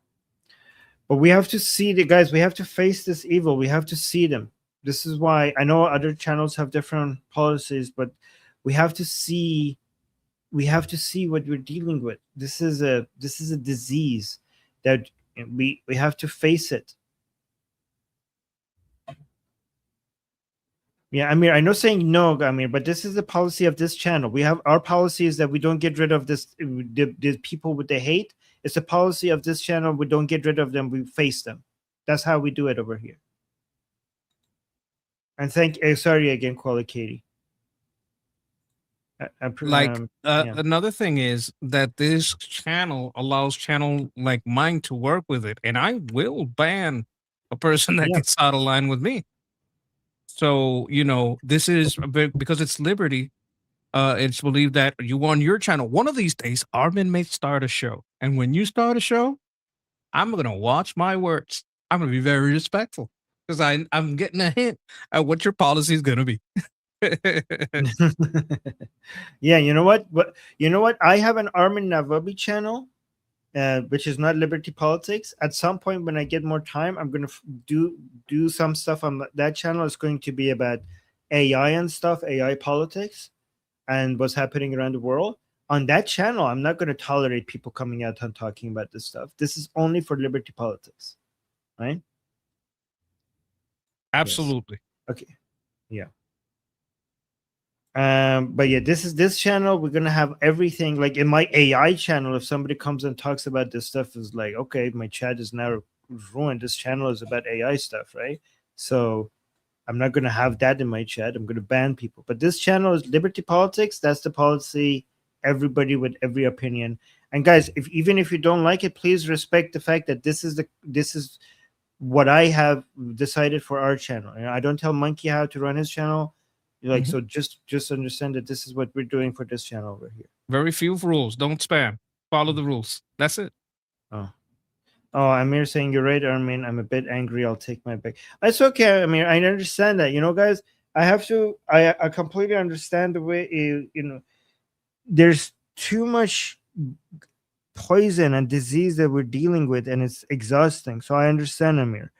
Like, I understand. Sometimes I get weak as well, and I just I sometimes I go chimp out, and sometimes I even do some stuff that is not goes against my own standards, because it's just so hard to deal with this level of cancer. So yeah, I get you. You know what, I get Armin? You know what, Armin? Ape Social, together if you can support- strong. Abe. If you chimp out, ape together strong. Hey, Amir, start a Good. channel. Why don't you? Yeah, why don't you do that? I'd watch. Yes. I'd subscribe. I Amir. 100% would. Yes. Get it all out. It's cathartic. It's therapeutic. Yes, Aliora is saying, pet your dog, it will help. Yes, oh my God, that is so true. That is so true. And I'm here with you, okay? I have your, I'm here with you. Love you, brother. Love you, brother. Okay, we're in this together. Okay, let's watch. Speaking of cancer, let's look at this video about this Abdul guy. These are radical, extreme liberals, socialists, communists, whatever you want to call them, Sean. What matters most is their extreme policy positions. This is no longer the Democrat Party of JFK. Heck, this is not even the Democrat Party of Barack Obama. This is a party that has been totally captivated by these far left extreme liberals who support massively raising your taxes, who support abolishing your police, who support abolishing private prisons, who support reopening our southern border and our nation's borders to illegal alien criminals all over the world. These are Oh my God. Yeah. I mean, yeah, do we need to add anything to that? That was pretty. He's always so good. Yeah. I mean, you have to for her job. She's kind of like the press secretary. You have to be out there and take a whole bunch of stupid questions and be able to break them out and bat them back quickly. So she's always been about that. I think Obama was kind of tequila. That's the real tequila. He really hit it. I'm joking, by the way. The main advantage that these people have over us is the whole narrative of free stuff, free, like, oh, this is going to be free. You're going to get paid more here. That's going to be cheaper. We have to, okay, let me actually bring this up. That's the greatest advantage that they have. The things that they promise that short term might look like a good idea to people, long term it's damaging. Let me see if these people do a good job at explaining it or not, because that's what we need to learn how to do. We're talking about the mayor of New York City, which could be a mayor coming your way. Independent estimate is $9 billion a year for universal child care. Guess what he said it was? Going to be $5 to $6 billion a year. So it's 40% more than he thought. The key word here, folks, is estimate. Okay, remember the runaway train, train to nowhere in California? I think it's somewhere like 10, 20, 30 times overestimate, and they've got enough track to go from me to you. I mean, so these numbers are scary. This is an estimate. To your point, it was almost half of that just a few months ago. This is never going to happen. The free buses, people are getting on the bus and they're not paying because they think it started already. The MTA can't afford not to charge. Independent estimate, $1.1 billion. It would bankrupt the system. Don't expect the free buses. It would be a boondoggle anyway. It would just be an absolute unmitigated nightmare. And again, it's know what this whole thing is, Brian? Systems are created, right? Capitalism built wealth. It built systems. And socialism, communism, it's a parasite. It's a parasite that has to exist on top of capitalism. He's got to fail for people to realize this. City-run grocery store, $70 million. He's going to start about 5. They're going to be epic fails. That's my prediction. But what's coming up on making money at 2 o'clock? Today is huge. The market's at. Okay, so honestly, we could do better. Like, this is not as attractive. Hey, do you want more money? Do you want your minimum wage up? Do you want rent freeze? Do you want government run grocery stores that gives you everything at discount? This is not, I mean, I know what they're saying, but it can't compete with that. It needs to be more simple. Guys, what I want to do, I want to eventually, once we eventually, when we have more revenue, to create some really simple courses on these topics, like 5-minute courses on these topics. That is going to be the most effective, simple way of explaining, maybe even shorter, maybe like even under 3 minutes, so that we could put them as YouTube shorts as well. 3-minute explanations of why communism or socialism fails, with examples. And But that's what we need to do. That's what we need to do. And eventually, I'm going to use a combination of the clips of your voices in our live streams, plus with, some really good graphics and using AI and stuff to basically do examples that makes these things very simple and easy to understand. Because I don't think a lot of the stuff I say here, people say like, oh yeah, that makes a lot of sense. But we need to turn them into sound bites with some really good design and graphics and turn them into 3-minute videos and put them out there. That's what we need I to got do, a sound because bite. this is not going to work. Go on. This is a leering center. He's making leering centers. Are you going to take your kid to Mandami's daycare? No. What they're going to do is have an enclave of people that are basically taking advantage system, and what they're doing is imitating the Mandami, the leering centers from I think it was Michigan, right? Yeah. When Nick Shirley went and he discovered the leering center, that's what they were doing. They had state-funded childcare. It was no real children were going. They were just claimed. Some people made fraudulent, paperwork of fictional children. They kept the money and kicked the money back up to the state. It's fraud. What they're going to do is fraud. That's what they always do.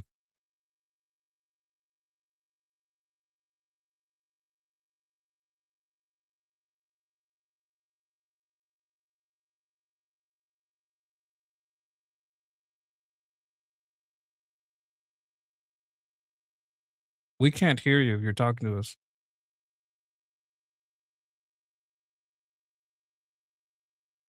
So fix it. Sorry about that. I'm getting a new wire from my microphone. I said I want to make like really quick videos where it clearly explains why wealth generation is what you need to think about, and why wealth redistribution makes everyone poorer. Like a simple, effective explanation. And I think I done a really good job in our streams explaining that, because every time I do it, I see people in the chat like really liking it. So I need to make short videos explaining that. Also, I need to show with examples for why stuff like rent freeze or free stuff creates a shortage of supply, and basically instead of fixing things, it makes the problem bigger in the long term. Those are the types of videos I think that we need to make, that is really easy to understand, is to the point, and is shareable, and it basically can be understood by anybody without economic knowledge, with simple examples, right? Like an ice cream store or a lemonade stand, and basically make these examples, make the point, and then bring it into real world examples. That's what I have in mind. Can I add a leg to that table? So you have two legs Yes. on that table. One leg is why the generation of wealth doesn't come through redistribution. All right. The second leg that you pointed out is how it works in practice and why it's bad in practice.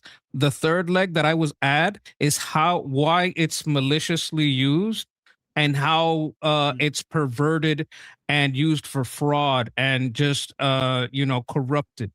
Because with those three points, with those three legs on the table, you can sit on that and have some dinner. You know what I'm talking about? Right.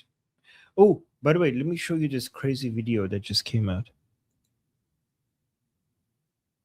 So there was a debate between so Yusuf Haddad, I think a lot of you might know him, right?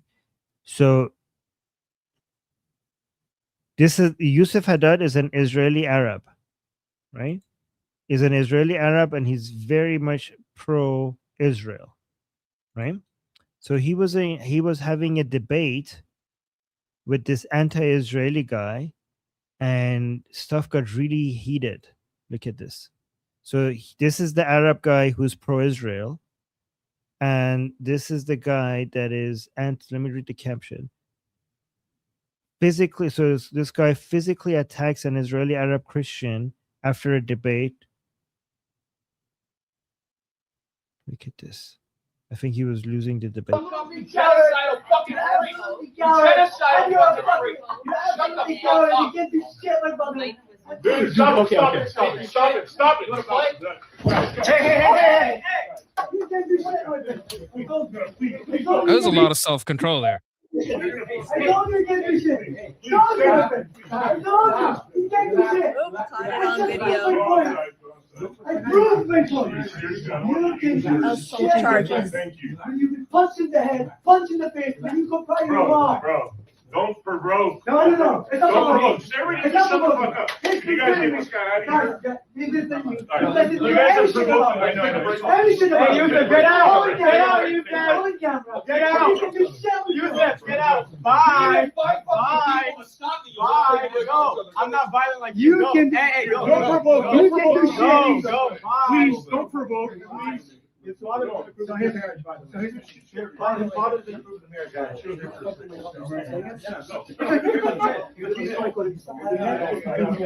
Come on. Go. You got up. Go. Wait, you have still one more debate, or was the final? No, there's probably two more actually. If we could like not wreck the place. You know? Well, don't bring that many people here. You killed children, you fucking loser. What are you talking? Okay, so look at this. The guy has no points. He Wait got a minute. I want you to see how clear he could have hit him and didn't. Yeah. The anti-Israeli guy got physical first, and he has no points. He just called him like genocidal. Fucking genocidal fucking freak. Genocidal fucking freak. You absolutely coward. You can't do shit, my brother. Dude, stop it. Hey. Oh, yep, you're right. He could have hit him. He didn't. But the guy, the It's anti-Israeli super guy, clear because he pulled back, held the head down. He could have clocked him real good, full force, and he did not. Yes, he didn't. And the anti-Israeli guy got physical first. Fucking genocidal fucking freak. Genocidal fucking freak. You absolutely coward. You can't do shit, my brother. Dude, stop it. Hey. Yep, he didn't. Yeah, easily, and he didn't. I want to That make was another actually- point here. But Did before you notice do as that, he's let me talking show you- like a before- lefty? let me- Genocide, make genocide. Let me show you this. Look at this. Look at this. He's the anti-Israeli guy is so much bigger, and he's so much smarter. But there is smaller but smarter. Look at this. Like he holds his hand, and then what he does is he pulls him, and then he grabs his neck. That is very clever. He's very smart. And then he could hit him, but he didn't. Let me show this again. You absolutely coward. You can't do shit, my brother. Dude, stop it. Look, he uses the whole weight of his body, even though he's a bigger guy. He goes forward. He uses the whole weight of his body to pull him to get his head closer to him, and then he grabs his neck. This is a smart guy. He knows what he's doing. You absolutely coward. You can't do shit, Can you slow it down? Dude, stop it. Oh my god, that's pretty smart. That's pretty smart. Do you know why that happens? Oh my God. If you slow it down, you could see that because of where he has his legs, right? Most of his weight is in front of him. So there's no way that his legs are going to keep him from falling forward because the strongest leverage point is the edge of the table. That's just simple physics. Because of the simple physics of where his legs are and his weight at the top of his body, if you pull him, he's going to fall forward. Like this is very simple physics. And this guy knows about the leverage point, which is why he's leveraging his full weight, because combined with his weight, plus this guy pulling with his full weight, he's gonna fall forward. It's the only outcome. It's a little brilliant, I would say. Yeah, and look at him fully, like his head is down, his fist is above his head. He's about like he. This is the part that he could have hit him and he didn't. But this is really embarrassing, by the way, that he did that. Can you play it slow with the little wheel? Oh my God, I love this. Wait, hold on. Let me actually see. It actually got worse outside. Oh my God, I have a video that it got worse when they went outside. I want to see if it's playable on YouTube. Oh, it gets a lot worse. Hold on, let me see. Is this playable? Another thing is this guy has sneakers. The other guy has dress shoes. If you look at it, he's bound to slip. There's no way he could do anything but slip. Okay. So let's look at this video here. If he hits me, go. Stop. Hey. Okay.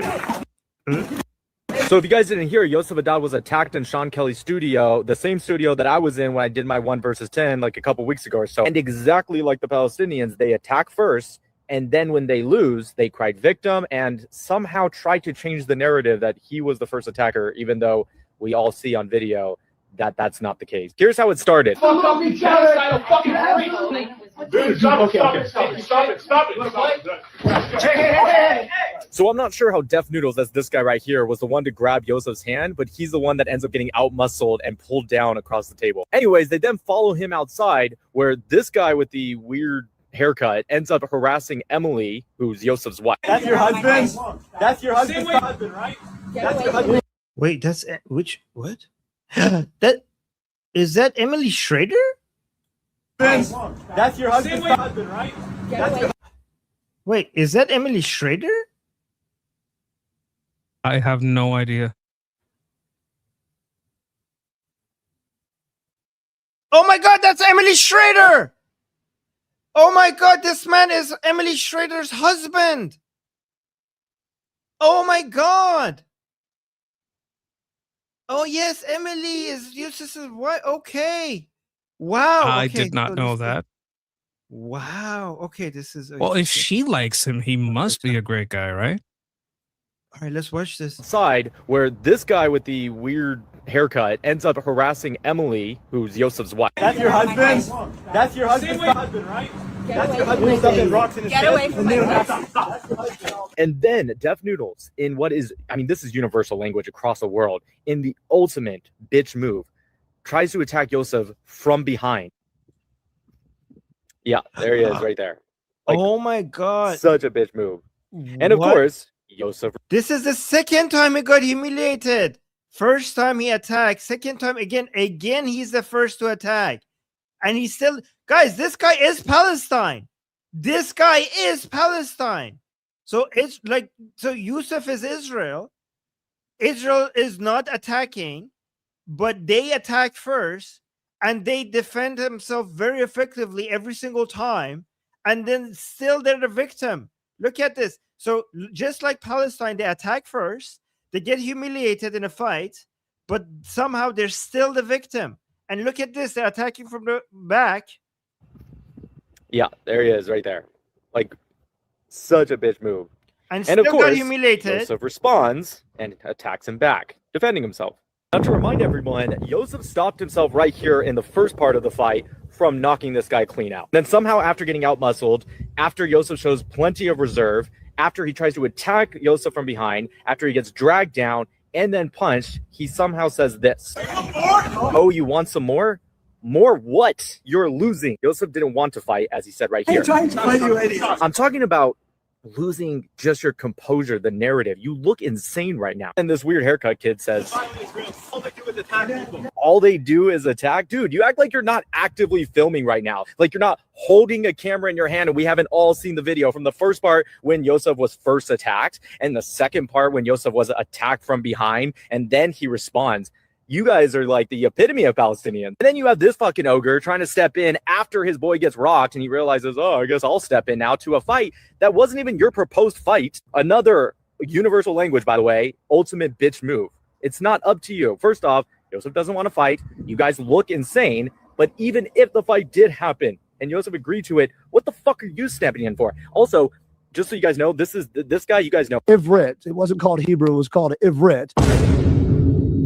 And it's Jews, when they Ivrit. Holy fucking shit, you're dumb, dude. It's No. not Ivrit. And do you know what Ivrit means? It's Hebrew for Hebrew. you call it a language that was called Ivrit, Hebrew now. Do you know how That's dumb the you English sound? translation. We're speaking That's not the English. English translation. We're speaking English. That's the Jewish lie. Yeah, that guy. And then the weird haircut kid goes, Israelis attack Americans. Wow. and that's just the final loop with the Palestinian narrative, right? You know, attack first, lose, and cry victim, and somehow appeal to Americans. Okay, so it's interesting because that person who was saying like it's not Ivrit, it's Hebrew. That sounded like Cenk Uygur saying like, oh, it's That's what I not was thinking about. It's not Farsi, it's Persian. What the heck? No, he was saying it's Okay. not Persian. It's Farsi. He said, it's Persian. Farsi. They speak Oh, yeah. Farsi, not It's not- Persian. They're not Persian. It's like Hebrew is just the English word for it. Oh my God. You know what I also noticed? That this is a false representation because this is supposed to be a Groiper. This guy's supposed to be America first, crying about Gaza over and over in a genocide. That's not America first. If your first concern is America, you're not crying about Gaza. That's not. Yeah, How is that America exactly. first? Yeah, exactly. That's a good point. Genocide, genocide, genocide. Okay, I see where your feelings are, but they're not in America. They're in Gaza. I see what you want to fight about, but you don't want to fight about America. You want to fight about Gaza. So you're not America first. That's a false flag. And you're supporting people who are anti-Americans. If you were at least supporting people who are pro-America, that would make some sense for why this is pro-America first. But your heart is somewhere else, and it's with people who are anti-American. Attacking pro-America people, because I almost bet Joseph and Schrader are pro-America. Yeah. Okay, Zipgun give us a super chat. Let's read that. Zipgun saying the problem is the young American children live in a socialist system. Parents take care of everything. My grandparents sold clothes on the streets. My mom worked in a shirt factory as a child. Oh wow. Wow, that's a quite a childhood, Zipgun. I'm glad you survived all of that. I'll agree to an extent. When you drop your kids off at school, school has been taken over. Sometimes private and public. But Zipgun, that's a good job. Good on you for surviving all of that. Yes. Yeah. I wouldn't say if parents take care of everything, that's not socialism. But I do agree that you shouldn't be over spoiling your children. Too much spoiling is a wrong idea. But yeah. And thank you. They should understand what it takes. Yes, exactly. All right, let's go to here. So we're going from one version of crazy people to another one to see what they're saying. Yeah. So let me see what they're saying. But I want to be really clear for people tuning in. The Democrat Party has indeed been hijacked by these radical leftists. And just to put it in perspective, Kaylee, the candidates that they're nominating, for example, in New Jersey, testified in the case of a 9/11 in favor of the guy that was tied to the 9/11 attacks. You have candidates that they're nominating in San Francisco that lowered penalties for people that committed crimes against children. And then you have candidates in New York City that are getting the Democrat nominee that literally are anti-white and using anti-white rhetoric. So in my opinion, they are still running on racism. They hate this country. That is the entire crux of their platform. And that's exactly why in the midterms, don't sit it out. You have a choice. Do you want the Republican Party? Maybe not perfect, or do you want crazy? But I want to be really... Yeah, that's basically the choice, right? That's why I say there's no difference in a practical sense. A Democrat is going to open the borders. So is a DSA member. A Democrat is going to raise your taxes. So is a DSA member. A Democrat is going to find a way to defund the police and let the criminals go on bail or no bail. So is the DSA. Like, they're functionally the same. But what the DSA is doing is they're normalizing outright theft and bigotry against conservative, bigotry against well, you know what, the people that the Democrats used to support, gay people, bigotry against white people. Like, it's all the same. The Democrats, they're not going to change. They still hate men, especially straight men. Look at this picture. This is I think it's really good. Yeah. That's pretty accurate of what happened. And we got a super chat about the guy that we just showed the video of. That guy that was explaining Nick what was Matau? happening in this fight. Nick Matau, saying Nick Matau. Thank you, Sayed. Sayed is saying Nick Matau is a great guy. He destroyed an IRGC guy and a couple of nights ago in his YouTube live over Mingle. That's amazing. They're great. And I just checked. Look at this. He follows me. Thank you, Nick. Yes, he does follow me, and I follow him. I follow him. I follow his channel. Yeah. It's such an honor when I see people like this that are doing so many great work. Oh, he's a veteran as well. When he followed, thank you for your service, Nick. when I see this follow you section, it just makes me feel like, okay, this is like, that's what approval by somebody that is doing great work themselves. It makes me feel good a bit. Thank you. So guys, go follow Nick Mattel. Let me actually put his link to his X account in the chat. Go follow. Oh, you're a pretty good resource yourself. Like I've been following since the Follow Series, I think was when you were back in Apostate Prophet channel.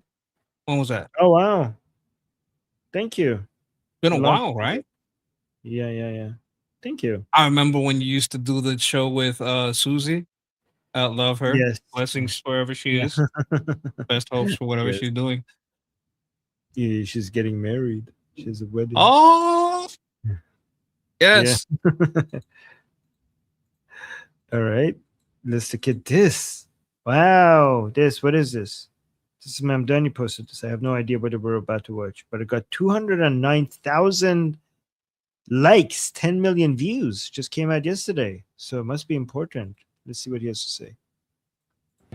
Special delivery. It looks like an Amazon delivery.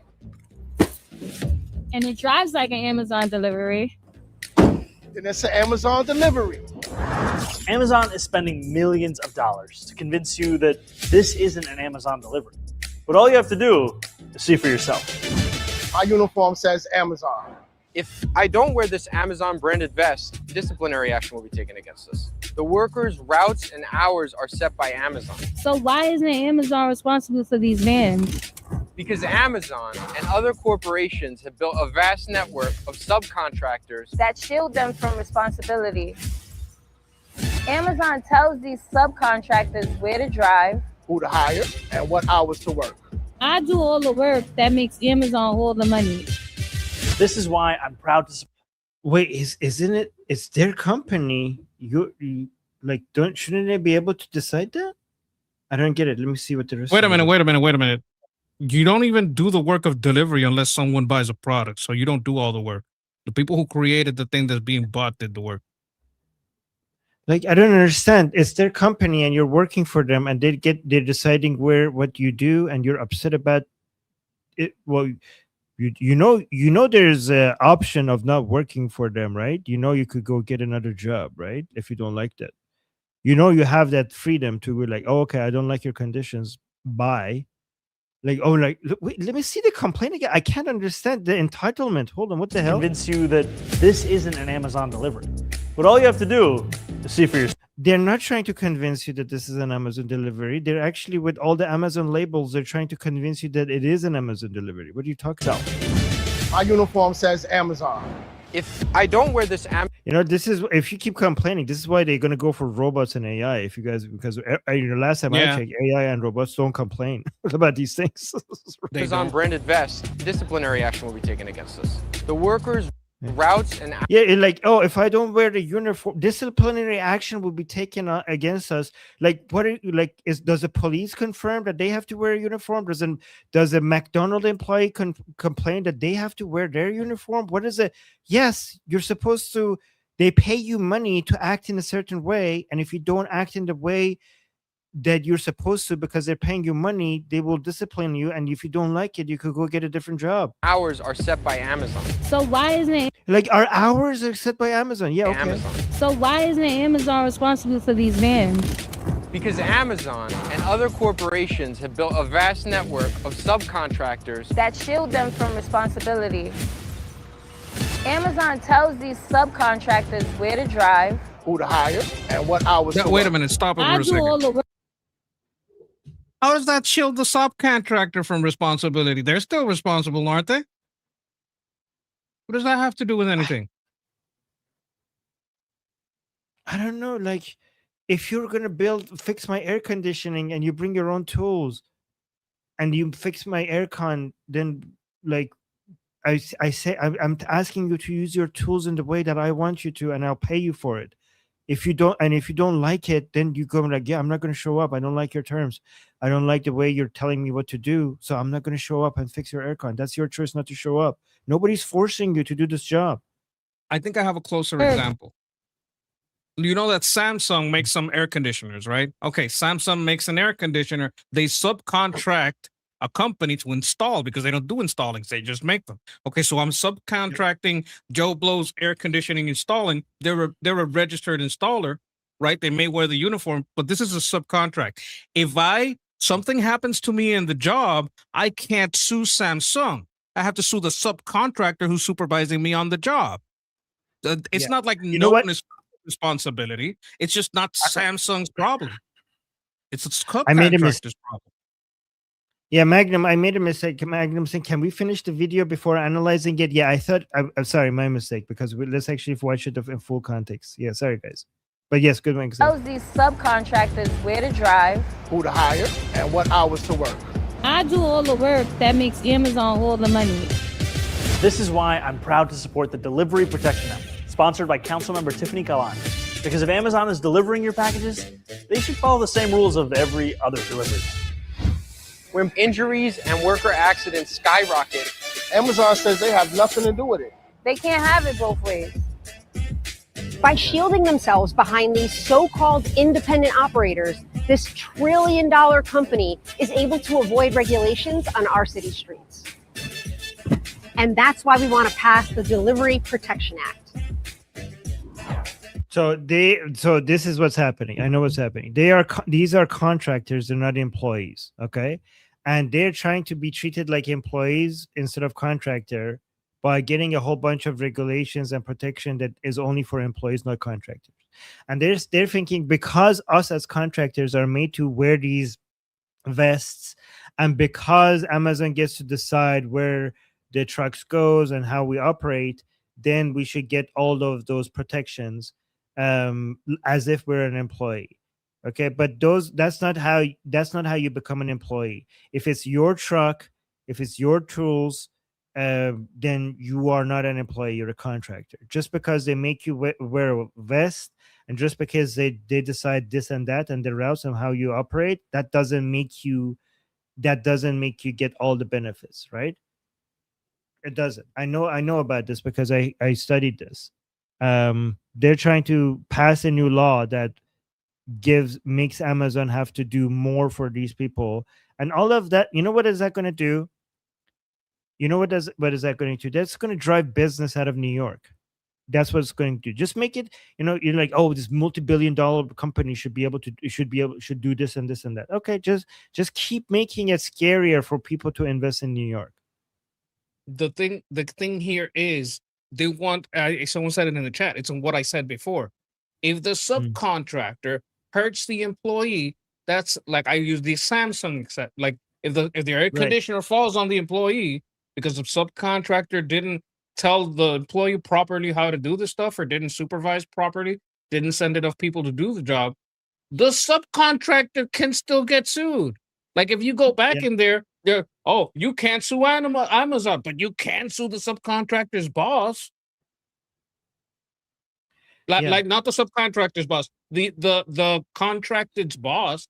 The subcontractor is still liable for anything that happens with his subcontractee. And I don't have to have a long-term relationship with this employee until they prove themselves to be worthy of a full-time job. Like part-time, like I got to see how you work. I got to see if you're fast. I don't have to automatically, as a subcontractor or a large company, make you a permanent employee just because you don't think it's fair. This is about lawsuits, I think. And wage increases, like the stuff that you were talking about, the benefits, but also lawsuits. Yeah. Also, I agree. These people should be fired. The people who are in this video should be fired from Amazon. Also, guys, the way that you get the most out of employers is with competition, right? The way that you pressure companies to treat you the best and pay you the most is that if you're not happy, you go and get a different job. And if there's no there is no better job, well, then that means that they're paying you well and they're treating you better than other people, right? So if you are there, if you're working for them, that means that you have found the best option. If that is the best option, that means that they're giving you good money and treating you well already. If that is not the best option, don't go get the best option. By going and getting the best option, you're putting pressure on your company to treat you better. You vote by moving to another employer. That's how the free market works. That's how competition works. You make companies compete for the employees by moving to another company that treats you better. That's how it's supposed to be. You know what you don't do? You don't get the government involved. Because if you're working for an employer, that means that that's the best option. That means that that employer has been successful in creating a condition for you to vote for them. You know how we know that they have created the best condition for you to work for them? Because you're working there. Because if you had something else, you would be over there, right? Then because you know that they're already doing the best and there is no other option, no better option, and that's why you're working there, instead of playing fair, you're now trying to get the laws to force the companies, private companies, to do something that is not as profitable, that is not based on competition, that is not based on a free and fair competition between private companies. You're getting the government to come and mess with the balance of supply and demand and make companies do something that is not the most efficient way to generate the highest amount of wealth. When you can't get what you want, because you get the government involved, you get the government to come and mess with everything. And this is how you stop wealth generation, and this is how you scare investments. This is how you get money moving out of the region that you're getting. The more you get the government, this is what you do. When you get the government involved to mess with the balance, mess with the competition, mess with people's freedoms. Remember, the individual, every single person that is working for this company should be free to work for them or not, but the company should also be, private companies should be free on how they operate their business. When you get the government involved, you reduce productivity, you reduce wealth generation, you reduce competition, but you reduce the balance of supply and demand. But other than that, you're scaring away business, you're scaring away investments. And short term, these people might get their wish. Short term, these people might get their benefit. Long term, your city, your state, your province, your society, or wherever you're doing this, wherever you're getting the government involved in businesses, long term, those societies are going to get poorer. You know what I think is going to happen, or usually happens with these things? There's going to come another distribution hub. They're going to pay lots of kickbacks and give a lot of money to Mandami, right? And they're going to put a sticker on top of the Amazon deliveries that said the name of that company. But because they paid the kickbacks to Mandami and they did whatever Mandami wanted, and they added that little sticker, oh, it was delivered by someone else, and that somebody did meet the requirements, even though they treat you worse than the Amazon subcontractors you had before and pay you less. This is a shakedown. Yeah. This over reliance on government to come fix things is something so toxic. So toxic. This is not what the government is supposed to be about.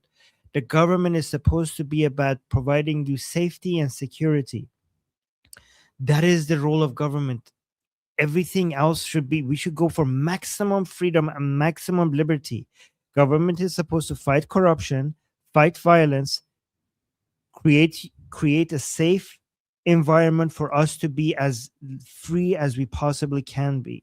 This micromanagement of business is something so toxic, and it's just, the problem with it is that it's just so attractive. Like, people like it, like, oh, the government's going to come do this, and like, this is people not taking the responsibility to sit. Guys, making a society work is not just the responsibility of your government, is the responsibility of citizens as well. Stop creating a nanny state.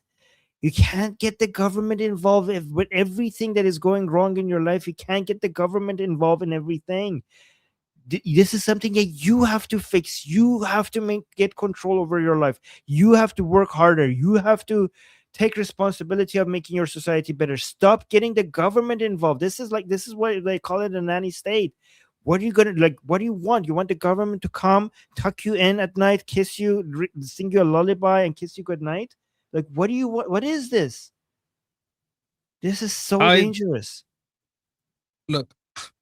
I live on a small island between the Caribbean, the Atlantic, and the Bermuda Triangle. It's 100 miles by 35-mile little rectangle. The fact that I can get almost anything from anywhere on Earth delivered here in about a week is a miracle, something we never had before. I know a lot of people like, oh, yeah, it's like USPS. No, no, no. It's not the same thing. It's not the same thing.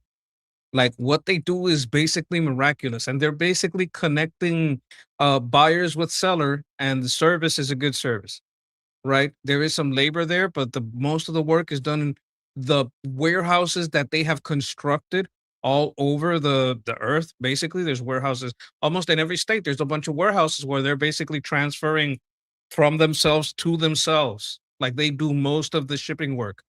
Do they subcontract some people? Sure.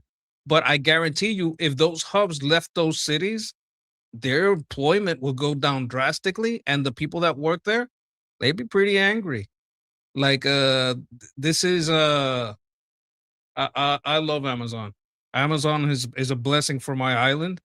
And I hate that this privileged, entitled piece of shit wants to fuck with my deliveries.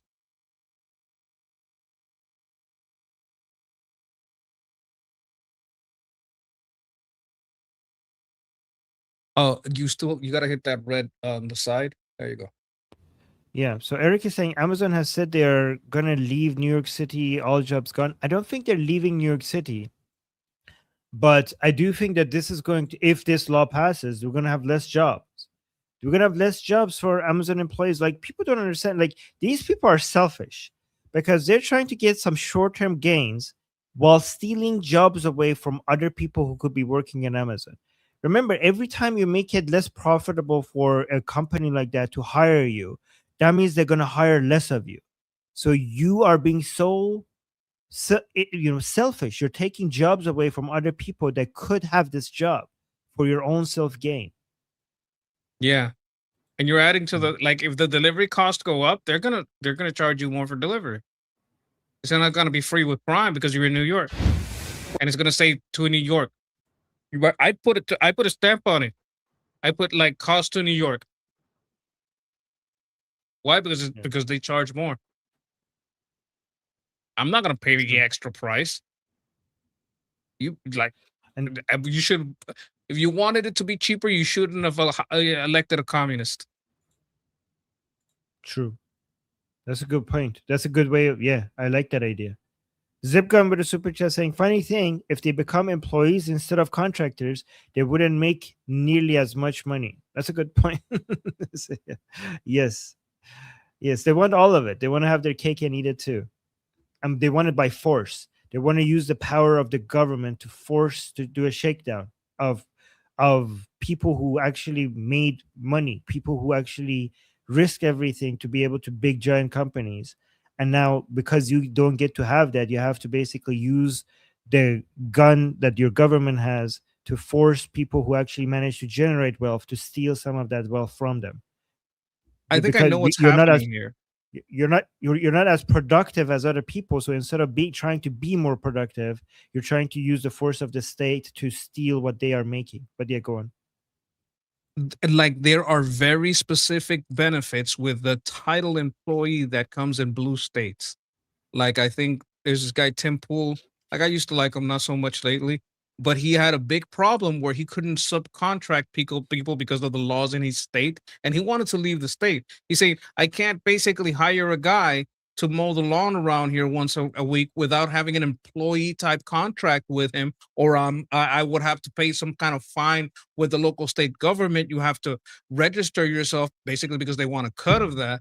So they have very strict employee laws, and you can't just subcontract. You have to declare people employees, and once you declare employees, you have to give them a certain amount of time that they have to be able to work. You can't just fire them. They have to have health benefits. They have to have a whole list of benefits that you don't want for basically a guy mowing your lawn." We got another super chat by Noah, the Persian American, saying, so I actually disagree this time, Armin. I think Amazon should directly employ these workers instead of contracting them out. Contracting them out. Well, Noah, why do you think it's up to you? Why do you think it's up to me? Why do you think you get to decide what Amazon does? Amazon should? Who are we to decide? I think Amazon should do what they think is the most profitable thing to do. And I think Amazon has access to a lot of data and a lot of information on what is more profitable. As long as they are abiding by reasonable laws that should be there to protect everybody, not to mistreat people, like, and the laws are already pretty good there. As long as that's there, I think me and you are not going to should be able to decide what Amazon does. Amazon is a private company. I think Amazon should do what private companies are designed to do, which make maximum profit. So why do I get to decide? Why do you think? Why do you think you get to decide what Amazon does? Aren't you pro liberty? Aren't you pro freedom? Don't you think a private company should be able to decide what they do to make maximum profit? And don't you think they already have more information than you and I on what makes them the most profit? Aren't you pro liberty? Look, on this, I would say you don't know what the subcontractors know. Amazon is going to go over there and hire a bunch of employees. They don't know the layout of the land. They don't know the quickest way to get from A to B. Like, there's a subcontractor there that says, yes, I'll take a contract with you. And I'll guarantee that if I don't make this, I'll lose my contract. Right? Like, I'm putting my stake on the line. I'm putting I'm creating this company, and this company makes it or fails based on the fact that I can do this job that I'm proposing. But what are we going to do? Have all of Amazon fail? Or do we let them go with the local people that know what's local to there and know how to move packages fastest? Like, all they know is, like, maybe put it on a car and do it like this. Maybe these people know, no, you could use it you could use a cart. You see how they had a covered cart where they were taking things. Maybe this is the method that makes work best, but we would just be using vans. Maybe that would be terrible in New York. Like you got to understand that when you're hiring a subcontractor, you're hiring someone that knows this particular job. You don't have one guy do your whole house. You subcontract the guy that does the tiles because that's what he does best. You subcontract the guy with the windows because that's what he does best. There's a reason that subcontractors exist, and it's their specialty. Yeah, and Noah is saying fair enough. Okay. By the way, good thing to talk about, Noah. So thank you for bringing that up. And okay, so I want to show this video about this Muhammad. Look at this. Oh my God, the most toxic people in politics are in one room. Look at this monkey. Day two, and I gotta give you two reasons. That's not even enough. Why you should go out and support this incredible congresswoman for the work that she's done. Number one, she's a trailblazer. I don't even tell you all that. You all have been seeing her work up close. But when you talk about courage, when you talk about the ability to show up when nobody else has the words, find the words, and be willing to say them clearly in the face of power, that's this woman. Then the second reason is, because it's not just the service that's done in public when everyone sees it, it's the service that gets rendered behind closed doors when nobody else does. That's how you judge a real public servant. And it's the constituency services, the attention to detail, the second follow-up that you get with a congressman like this. So I probably don't have to give you these reasons. You probably already know. But it is day two, so you know. 4 more days, God. Oh wait. What the hell? Why are they putting this? Is a weird song. I'm not gonna play. Anyway, so he's supporting. So she's running for Congress to get reelected as well. So Abdul El Sayed comes out supporting Ilhan Omar before her primary tomorrow. Remember, so this is tomorrow. Holy crap, guys! Are you guys voting? Oh no, this is August 10th. So guys, this is happening tomorrow. Look how on the like these people are actually very good at going out and mobilizing these things. Is our side doing this? Like, did you guys know this?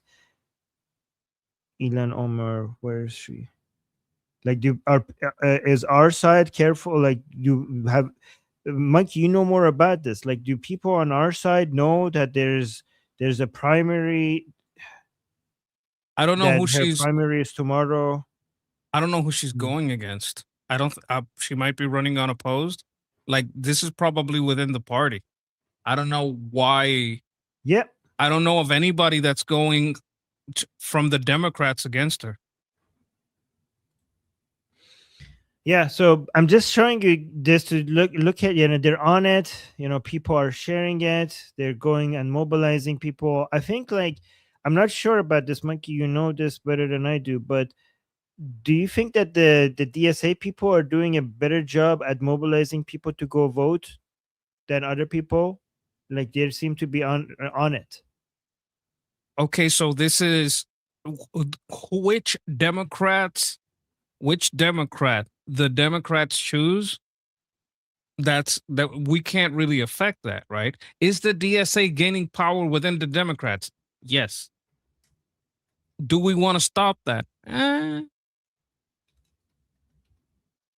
Okay, I mean, that's playing with fire, though. I know what you're saying, but what if I mean, she's already in Congress, so she has won. So okay, now what are we gonna do about it? It's their primary. Are we just gonna give money to the candidates? And I don't want to give money to either one of these people. They're both terrible. What am I if I start spending a whole bunch of money on campaigns against Elon in a Democratic primary, I may be supporting what a candidate. What I'm doing is I'm supporting her opposition. If her opposition is more popular with the mainstream voter, I'm getting that other Democrat voted in, and that other Democrat might win in the primary. So better I just wash my hands of it. Let them fight it out. That's not. It's like I'm watching two retards fighting. I'm not gonna get in the middle of that. Let them smack each other around. but we need whoever wins wins. So we need to pay attention to when this is going to happen. Like, we need to pay attention to the time, like when the general comes, right? Like, then we need to be on it, right? Oh yes. Yeah. That's the time to bring up her record. That's the time to bring up her fraud. That's the time to bring up her association with this, at the last second, he doesn't support Hamas, but you could probably find a whole bunch of videos of him supporting them because that's one of the things that was out there. Let them fight, right? After that, for the primaries, that's where my focus is. All right, we got a super chat. Elite02K saying, how do you see the uprise of Durka in Michigan? So I just looked this up. Michigan holds the highest proportional Muslim population of any U.S. state, estimated at nearly 250,000 residents as of recent demographic surveys. Demographic concentration is strongest in Wayne County, where cities like Dearborn and Hamtramck have, I don't know if I'm pronouncing that right, have massive Muslim representatives. Okay, let me make sure I get this pronunciation right. Hamtramck became the first U.S. city with an all-Muslim city council and mayor following elections of November 2021. Religious infrastructure has expanded rapidly, growing to over 127 active mosques and major facilities like the Islamic Center of America. High voter turnout and civic organizing have turned Michigan's Muslim community into a central voting bloc in state and national politics. Wow. Okay.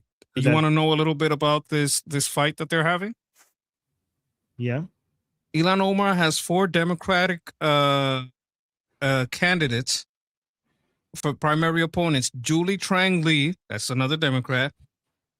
Bena A. McKenzie, that's another Democrat. Latonya T. Reeves, that's another Democrat. And Nate Schluter, another Democrat. So I don't know if I'm gonna, like, what am I supposed to do here? If I make ads against her in a primary that I'm not even in, that's their Democratic stuff. Like, what I should be doing is looking at the candidates on the Republican side, finding the one that's the most has the best possibility of winning and funding that guy.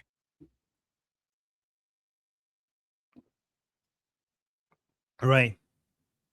Yeah.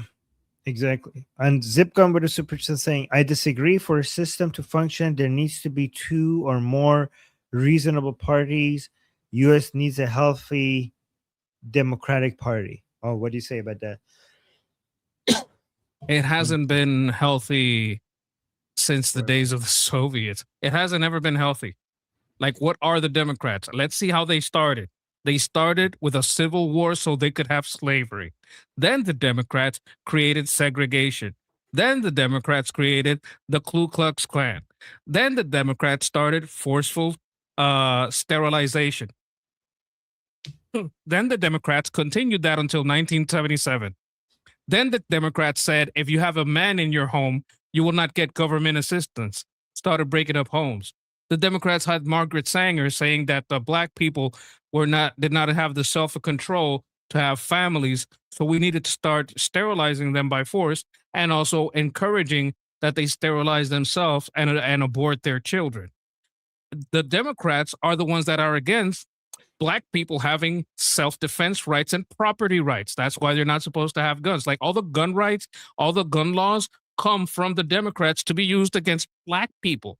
That's where that comes from, right? And then they started saying, hey, instead of being us forcing them to do these things, let's start promoting and gaslighting them into doing it to themselves, taking away taking their own property rights away, them taking their own self-defense away, them aborting their own children, them sterilizing themselves.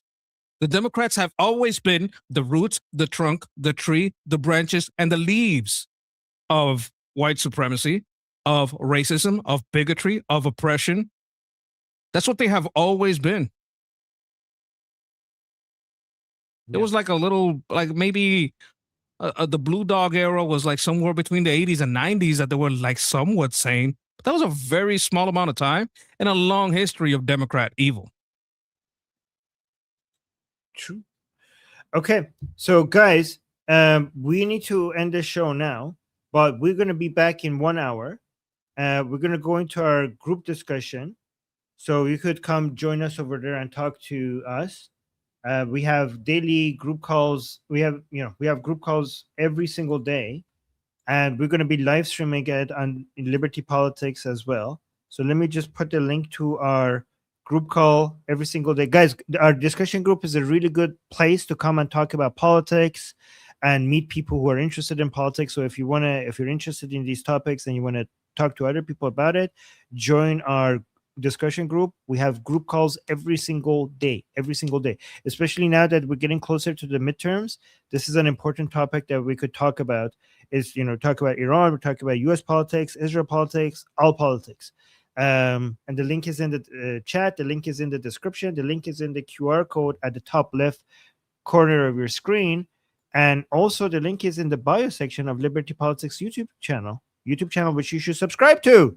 So yeah, and I'm gonna live stream it. If you go to the live section of the channel, you can see that I will be live streaming it pretty soon over here. So make sure you don't miss that.